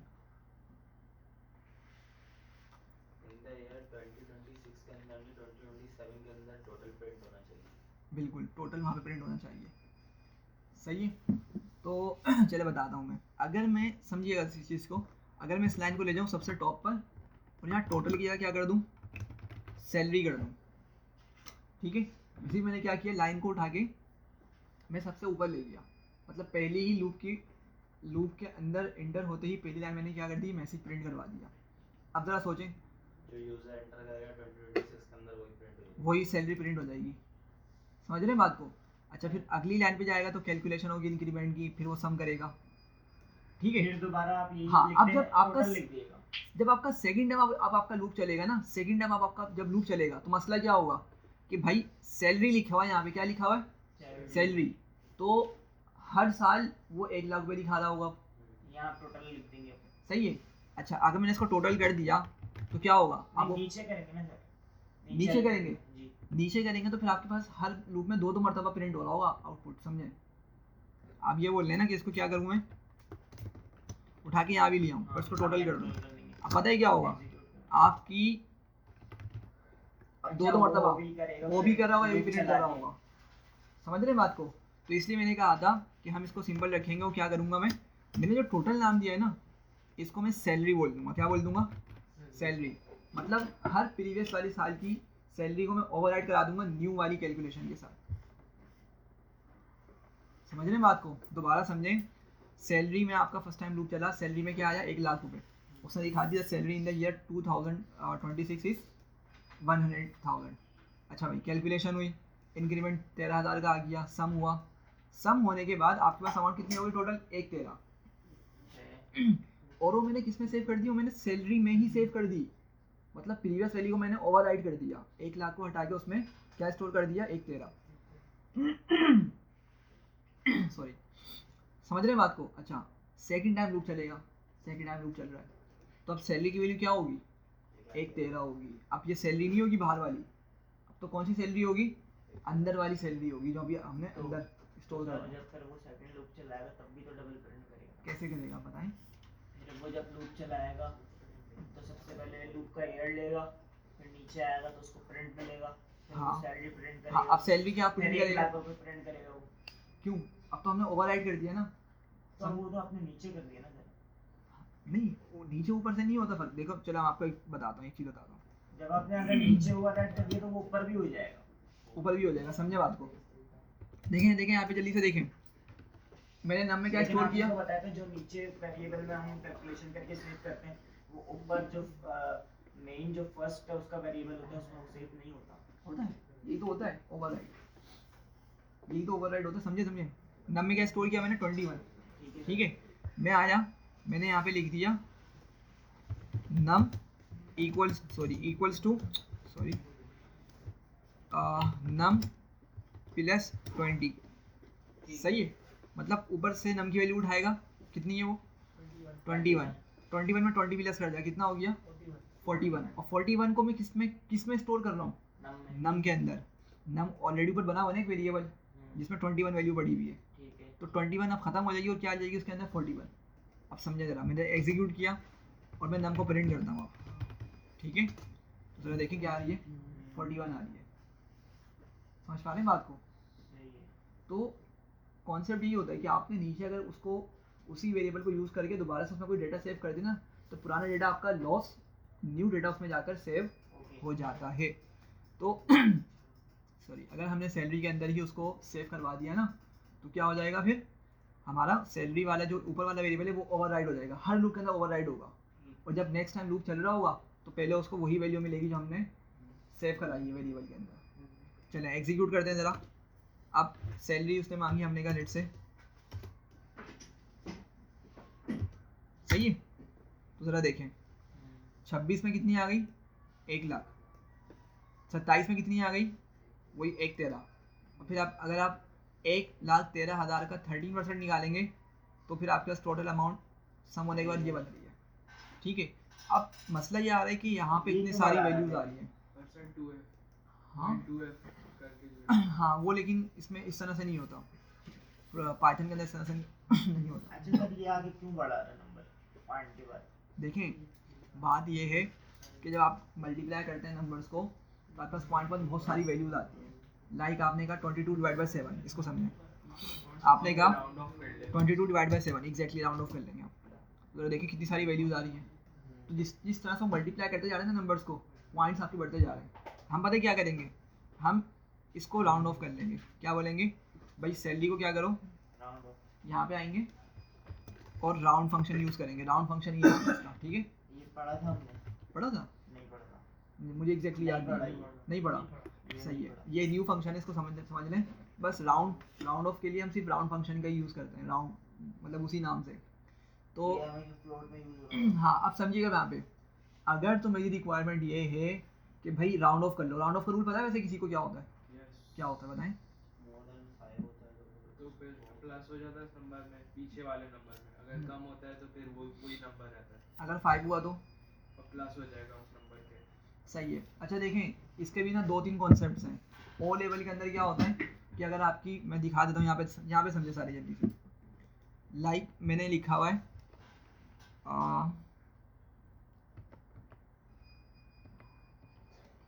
जरा यहाँ समझिएगा सारे।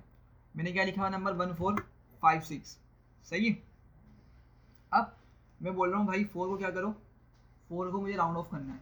4 को क्या करना है? राउंड ऑफ करना है। तो जिस नंबर को राउंड ऑफ करना है ना, उसके फ़ौरन बाद वाला नंबर देखें, उसके फ़ौरन बाद, फ़ौरन राइट साइड वाला नंबर देखें, वो क्या है? 5। अब ओ लेवल के अंदर रूल ये होता है, मतलब ये ब्रिटिश करिकुलम में, कि भाई अगर आपका नंबर 5 या 5 से बड़ा हो ना, तो वो खुद 0 हो जाएगा और प्रीवियस नंबर में 1 बढ़ा देगा। समझ रहे हैं बात को? तो क्या हो जाएगा आपका, ये 0 हो जाएगा, सॉरी 5 0 हो जाएगा, और 4 किया कौन हो जाएगा, वो 5 हो जाएगा। ठीक है, 1500 तो ये आपका बन जाएगा 1500। अच्छा 6 भी 0 हो जाएगा, क्योंकि आगे वाली फिर सारे डिजिट्स क्या हो जाएंगे, 0 कंसीडर होंगे। ठीक है, समझ रहे हैं इस बात को? तो 1500 आपका ये आ जाएगा। एक ये रूल होता है। अच्छा 5 हो या 5 से बड़ा हो, पीछे वाला नंबर क्या हो जाएगा, आपका इंक्रीमेंट हो जाएगा। ये ओ लेवल का है। सिन बोर्ड में ना 5 को कंसिडर नहीं करते। सिन बोर्ड के अंदर जहाँ तक मुझे याद पड़ता है कि 5 को कंसिडर नहीं करते। वो बोलते हैं 5 से बड़ी वैल्यू होगी ना, तो फिर आपका एक पीछे वाले नंबर में इंक्रीमेंट होगा। ऐसे ही है या मिक्स कर रहा हूँ मैं? क्या चीज़? ऐसे ही है, ऐसे ही है। मुझे यहाँ तक याद पड़ा, मैंने पढ़ाई भी क्योंकि, तो मैंने यही रूल्स लिखे हुए दिखे हैं। ठीक है, सिन बोर्ड के अंदर यही रूल्स होते हैं कि अगर आपका नंबर 5 गवर्नमेंट से, सैलरी में भी ऐसे ही होता है। हाँ 5 से ऐसे बड़ा होता होगा है, तो जी। पीछे एक इंक्रीमेंट होगा।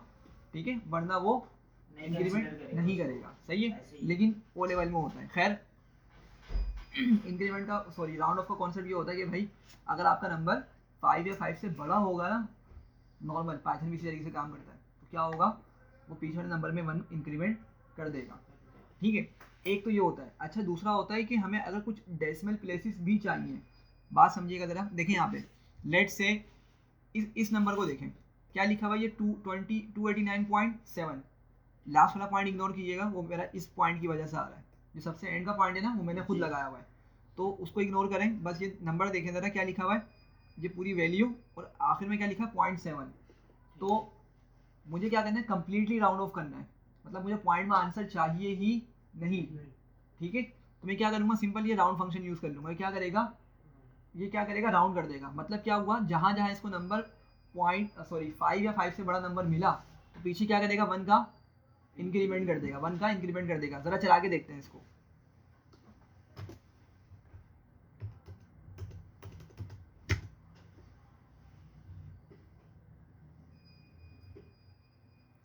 कौन सी वैल्यू थी, मैं भूल भी गया, यही थी ना, देख रहे हैं आप लोग, 289 आ रही थी यहाँ पे। ठीक है, क्या आ रही थी, 289। मैं हटा के दिखा देता हूँ, मैं राउंड फंक्शन हटाता हूँ। ठीक है और ज़रा देखें यहाँ पे क्या मिल रही है हमें वैल्यू, ये रही 289 दिख रही है। जी। ठीक है, लेकिन उसके बाद पॉइंट के बाद जो नंबर है ना, वो 5 से बड़ा है। ठीक है, तो क्या करेगा, पीछे एक नंबर बढ़ा देगा ये। ठीक है, 90 कर देगा। एक तो राउंड ये, एक तो आपका ये इस तरीके से काम करेगा। अगर आप बोलते हैं कि भाई मुझे 2 डेसिमल तक आंसर चाहिए, ये समझ लीजिएगा राउंड फंक्शन। अगर आप बोलते हैं मुझे 2 डेसिमल फिर भी चाहिए, मतलब पॉइंट के बाद 2 डिजिट्स चाहिए, तो ये भी कर सकते हैं हम। अभी देख रहे हैं सबके बाद, सबके पॉइंट्स के बाद वाले इसने डिजिट्स हटा दिए, ये राउंड ऑफ का कॉन्सेप्ट है। लेकिन आप बोलते हैं मुझे 2 डेसिमल तक आपको क्या चाहिए, पॉइंट के बाद 2 डिजिट्स चाहिए, तो क्या करें, कॉमा लगा के 2 लिख दें। ठीक है, ये आपने डायरेक्शन दी है। नहीं ये डायरेक्शन नहीं, हम इसको ये बता रहे हैं कि भाई पॉइंट के बाद क्या रखो, मेरे 2 डेसिमल्स रखो, मुझे 2 डिजिट्स ला कर दो। देखो पाइथन को पता चला भाई पॉइंट के बाद क्या लिखा हुआ है, 2 लिखा हुआ है।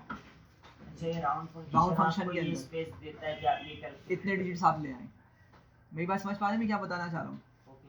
तो देखें, अब आपके पास पॉइंट के बाद जहाँ जहाँ इतने सारे डिजिट्स आए थे ना, वो सब हटा दिए, उसने 2 छोड़ दिया हमारे लिए। सही है।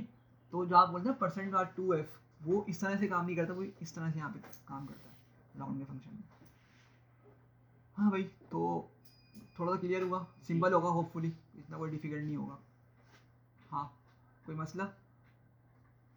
सर फ्लोट की जगह अगर हम इंटीजर यूज करें तो, इंटीजर लिखें तो पॉइंट तो फिर भी आंसर मिलेगा। कहाँ पर, ये बोलने ना? ये बोल रहा हूँ। हाँ, यहाँ पे भी यूज़ कर सकते हैं, ठीक है। लेकिन पता है आपकी जो जो ये वाली चीज़ है ना, परसेंटेज वाली, ये आपको पॉइंट में आंसर लेकर ला के दे रही है। और एक और चीज़ हमने यहाँ पे पढ़ा था सॉरी, सिंगल फॉरवर्ड स्लैश और डबल फॉरवर्ड स्लैश में हमने डिफरेंस देखा था, किसी को याद है जी, क्या होता है? उसमें गैप आता है ना,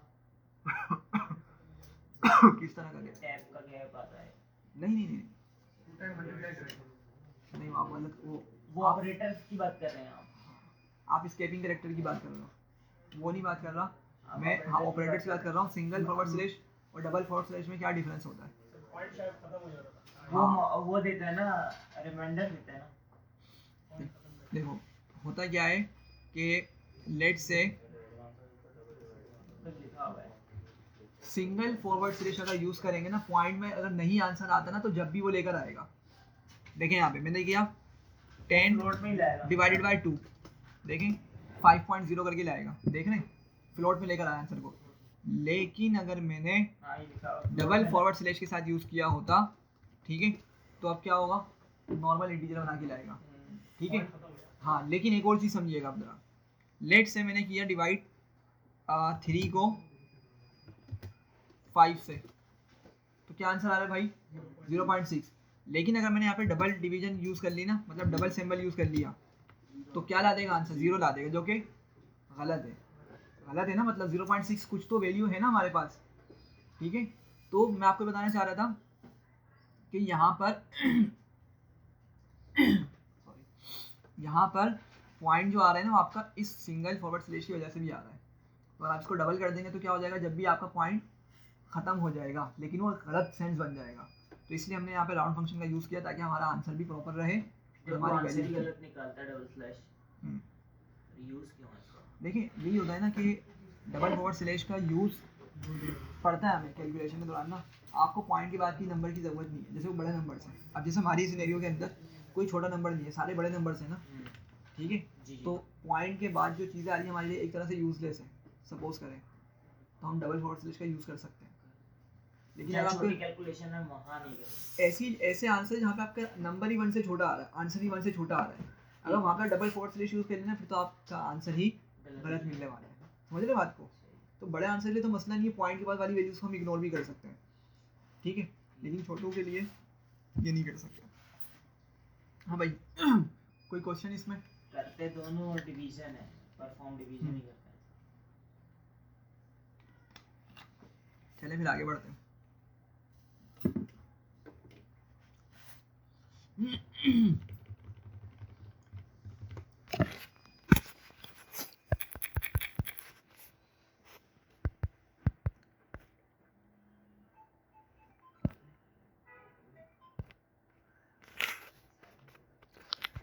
चलें, अभी जो है ना हम एक टॉपिक पढ़ रहे हैं। जैसे मैं लूप पढ़ने का मकसद मैंने आपको बताया था कि मुझे आपको कॉम्प्रीहेंशंस पढ़ानी है।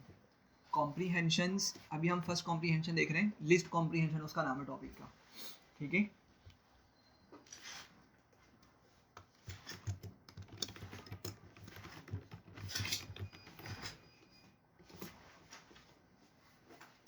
अच्छा, तो मीनिंग क्या होता है कॉम्प्रीहेंशन?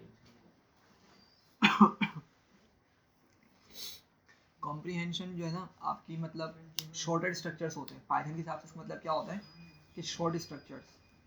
अब जैसे हमने लिस्ट पढ़ा था, लिस्ट हम किस तरह बनाते थे। मैं आपको बोलता हूँ भाई मुझे ना एक लिस्ट बना के लाओ जो जिसमें सिर्फ इवन नंबर्स हों, तो क्या होगा कोड?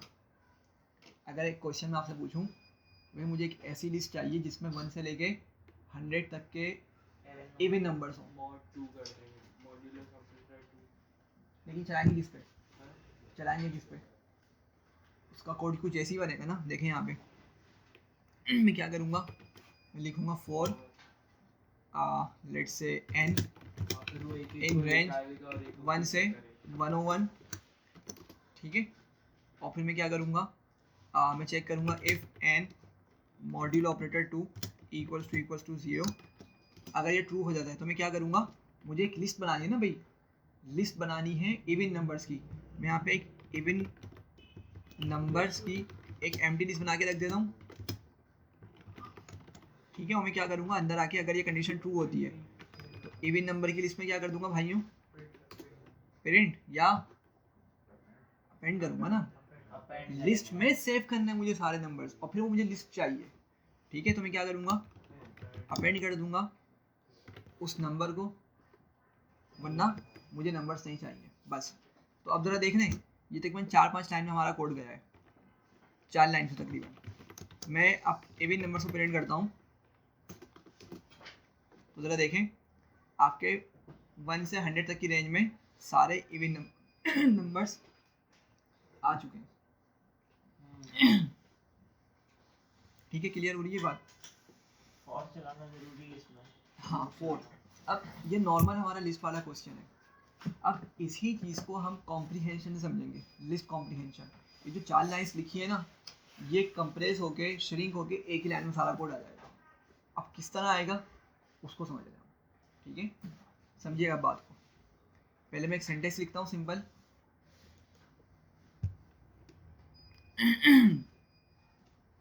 इसी का सिंटैक्स है ये। हाँ लिस्ट कॉम्प्रीहेंशन का।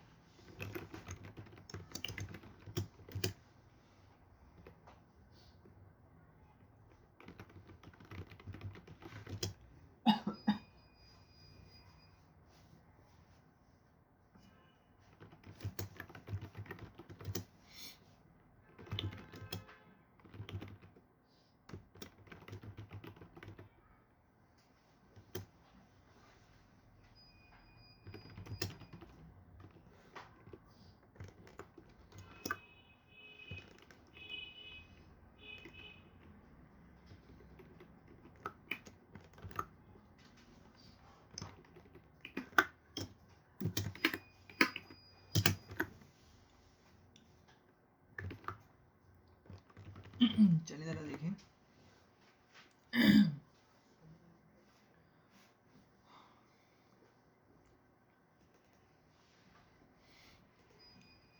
अच्छा अब ज़रा यहाँ देखिएगा कि ये मैं- जो आपने ऊपर लिखा है वो हमेशा ऊपर ही रहेगा, नहीं ये 2 कंडीशन से बताता हूँ मैं। अलग अलग है। हाँ ये 2 अलग अलग है, ठीक है, बताता हूँ मैं। ज़रा समझिएगा कि 2 सिंटेक्स हैं, ठीक है। पहला सिंटेक्स समझ रहे हैं, बहुत सिंपल वाला जो है एक्सप्रेशन में लिखा हुआ है, ज़रा पहले इसी को समझें। लेफ्ट में हमारे पास क्या आएगा, वेरिएबल का नेम, ठीक है। जैसे हमने यहाँ पर इवन नंबर नाम से एक एम्प्टी लिस्ट बनाई थी, ठीक है, वेरिएबल का नेम था हमारा ये। तो यहाँ पर भी क्या होगा आपका, लेफ्ट पे वेरिएबल का नेम आ रहा होगा, ठीक है। इक्वल्स टू करेंगे, या आपने ब्रैकेट्स बनाने लिस्ट वाले, और पहले क्या लिखा मैंने, एक्सप्रेशन लिखी हुई है। अब ज़रा इस बात को समझिएगा, आपका एक्सप्रेशन क्या होती है, आपकी एक्सप्रेशन वो होती है जो आपने अपनी लिस्ट के अंदर नंबर्स को स्टोर करवाना है। मतलब आपका वो डेटा जो आपने लिस्ट में स्टोर करवाना है, उसको मैंने क्या नाम दिया हुआ है, एक्सप्रेशन दिया हुआ है। यहाँ से चले, हम यहाँ से समझ आएगा, सॉरी। देखिए हम क्या करेंगे, सेंटर में हमने लिखा हुआ फॉर लूप। अगर आप इसको 3 पार्ट्स में डिवाइड कर दें, एक एक्सप्रेशन, एक सेंटर पार्ट फॉर लूप, और एक थर्ड पार्ट आपका कंडीशन वाला हो गया, इफ़ कंडीशन। तो मैं आपको बीच से समझाता हूँ। फॉर लूप ज़रा समझें, लिखा मैंने फॉर लूप। अच्छा, अगर हमें नंबर्स जनरेट करवाने हैं, अभी जैसे मैंने आपको ऊपर क्वेश्चन में क्या बताया था, 1 से 100 तक के इवन नंबर्स चाहिए, तो डेफिनेटली मुझे लूप चलाना पड़ेगा। उसके बगैर तो लूप मैं मतलब नंबर्स नहीं जनरेट करवा सकता ना, ठीक है।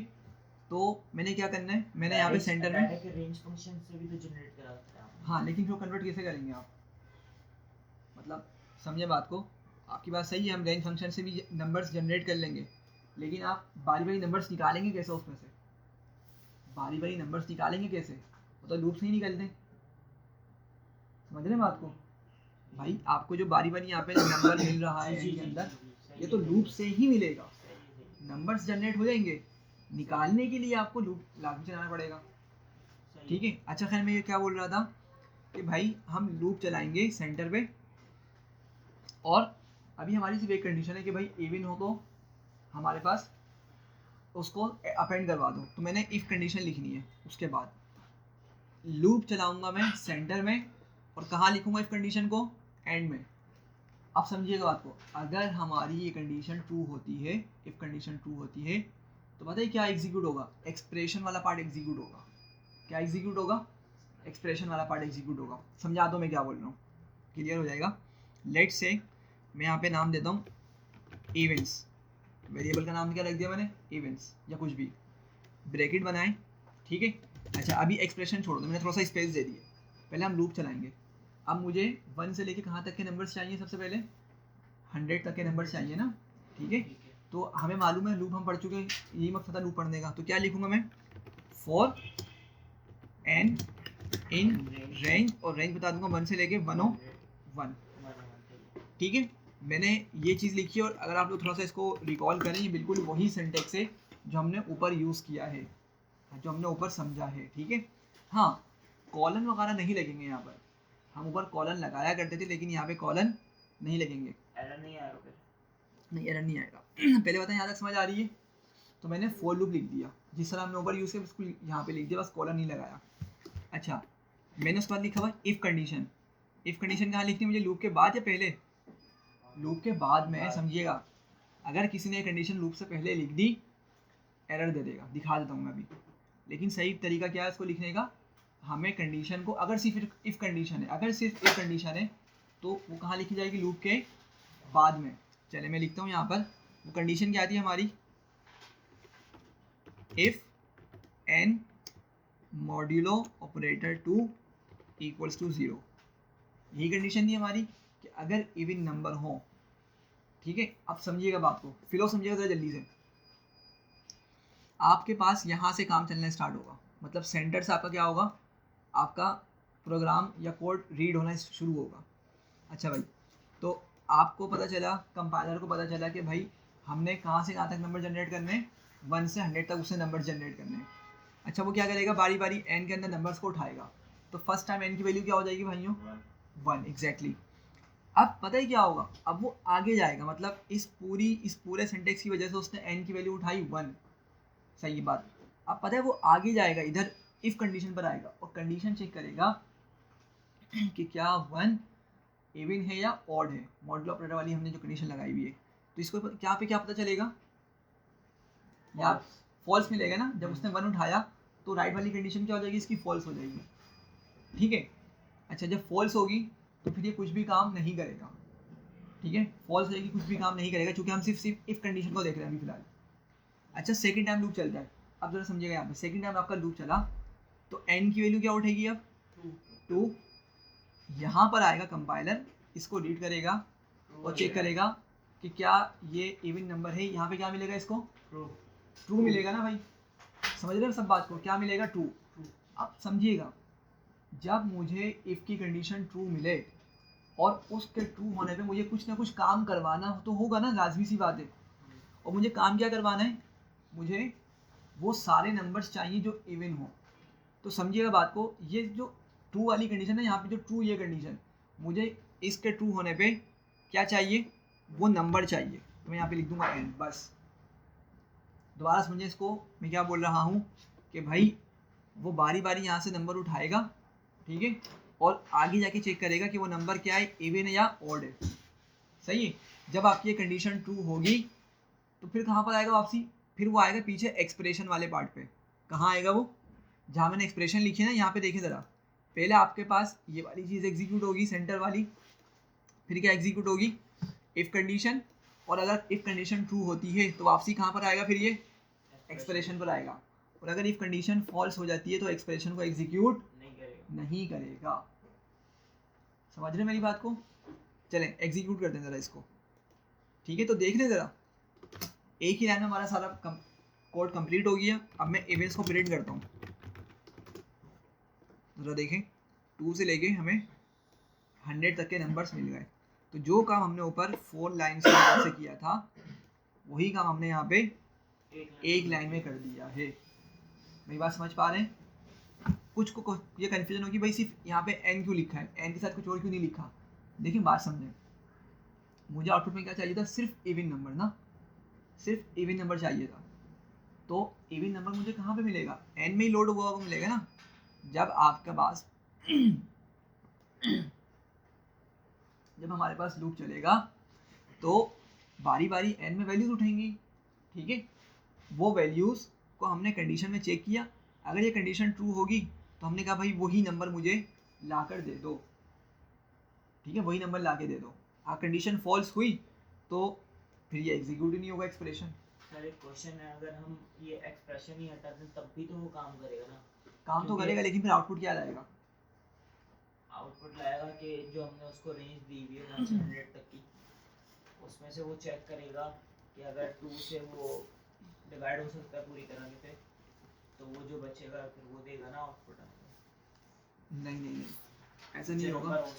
नहीं, मतलब अगर आप एक्सप्रेशन नहीं लिखोगे ना, देखो अगर मैं एक्सप्रेशन नहीं लिखूंगा तो ये आपको एरर दिखा रहा है, देख लो रेड आ गया। यही बोलना आप एक्सप्रेशन हटा दूंगा अगर मैं, अगर आपने एक्सप्रेशन हटा दी, समझे बात को।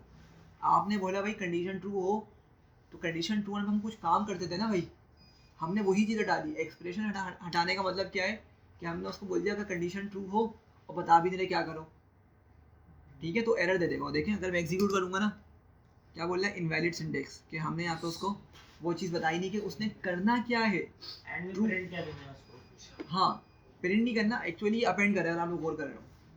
ये सारी उसी लिस्ट के अंदर, देखें ये आपकी ये लिस्ट है ना, इसी लिस्ट के अंदर सारे वो नंबर्स लेकर आ रहा है जो जो आपके पास इवन नंबर्स हैं इस कंडीशन की वजह से, ठीक है। बताता हूँ मैं इसको और अच्छे से बताता हूँ। पहले बताएं थोड़ा बहुत समझ आया नहीं आया? 50% भी आ गया तो काफ़ी है। अभी हम आगे बढ़ते हैं और एग्जाम्पल्स करेंगे और अच्छे से क्लियर हो जाएगा। कोई क्वेश्चन है इसमें, आगे बढ़ूँ?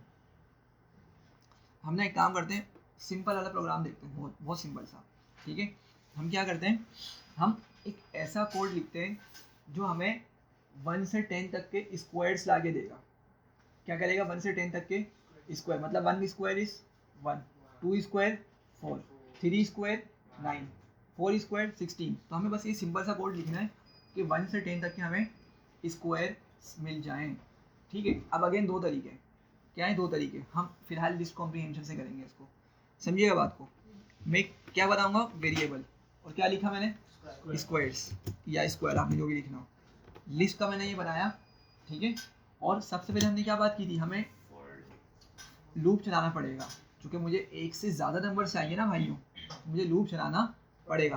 तो क्या लिखूंगा, 4 नम इन रेंज, और 1 से लेके 11, 10 तक चाहिए तो 1 से 11 तक लिखूंगा, सही है। अच्छा, कोई कंडीशन नहीं है फिलहाल, कोई कंडीशन नहीं है, बस सिंपल हर नंबर का क्या चाहिए, स्क्वायर चाहिए। हर नंबर का क्या चाहिए, स्क्वायर चाहिए। अब समझिएगा बात को, ये मैंने फॉर लूप लिख दिया। अब जब कंडीशन उसको नहीं मिलेगी ना, कोई मसला नहीं है, काम करेगा। करना क्या है हमने, देखिए एक्सप्रेशन मुझे बतानी पड़ेगी कि बारी बारी लूप चलाओ, नंबर उठाओ उस लूप से, लेकिन करना है क्या उन नंबर के साथ, ये तो बताना पड़ेगा ना मुझे। और वो कहाँ बताऊँगा, एक्सप्रेशन वाली जगह पे बताऊँगा मैं, ठीक है। तो क्या करूँगा मैं लिखूँगा नम डबल स्टेडिस 2, बस समझ रहे हैं बात को। तो आपके पास यहाँ लूप चलने से बारी बारी नंबर उठेंगे, और लेट से 1 उठा, यहाँ पे F वाली पीछे आएगा। F अब वाली कंडीशन नहीं है, हाँ नहीं है ना, कोई मसला नहीं है। ये आपका अब हर नंबर के साथ ये काम करेगा, हर नंबर के साथ ये काम करेगा। तो आपका जब फर्स्ट टाइम लूप चलेगा, नम में उठा 1, पीछे आएगा 1 का स्क्वायर करेगा, 1 ही हो जाएगा, सेव। वो इस लिस्ट में इसको अपेंड कर देगा, जिस लिस्ट में हमने इसको लिखा हुआ है ना, इसी लिस्ट में क्या करेगा, अपेंड कर देगा। अच्छा, सेकंड टाइम लूप चलेगा, नम में क्या वैल्यू आ जाएगी, 2, ठीक है। तो पीछे आएगा 2 का स्क्वायर करेगा 4, और 4 को ही इस लिस्ट में अपेंड करा देगा, समझ रहे बात को। और हर नंबर को इस तरीके से स्क्वायर करके अपेंड कर देगा। एग्जीक्यूट कर दें जरा, मतलब कंपल्सरी नहीं है कि F वाली कंडीशन, हाँ वो लाजमी नहीं है, ठीक है। तो आपके पास नंबर की कंडीशन देखते हुए होता है। तो ज़रा देखें, आगे सारे नंबर से स्क्वायर्स 1 से 10 तक, ठीक है, समझ रहे हैं बात को। अच्छा, एक और क्वेश्चन करते हैं, लेट्स से कि अच्छा यहाँ देखें, बातें नहीं करें, हमने क्यूब निकालना है, क्या निकालना है, क्यूब। तो क्या होगा, हाँ बस 2 को हटा के क्या करना पड़ेगा, 3 करना पड़ेगा, तो मैं इसी को कॉपी कर लेता हूँ।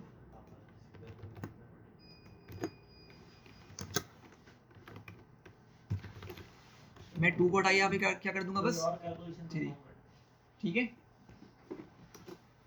चलें क्यूब्स को प्रिंट करते हैं हम। तो ये क्यूब्स आ गए। 1 का क्यूब 1 होता है, 2 का क्यूब 8 होता है, 3 का क्यूब 3 की पावर 3 27 होती है, एंड सो ऑन। ठीक है, समझ रहे हैं बात को। तो ये आपका सिंपल सा स्ट्रक्चर है। लेकिन अब आप बोलते हैं भाई मुझे सारे नंबर्स के क्यूब्स नहीं चाहिए, मुझे लेट से सिर्फ ऑड नंबर्स के क्यूब चाहिए। कौन से नंबर्स के? ऑड नंबर्स के क्यूब चाहिए।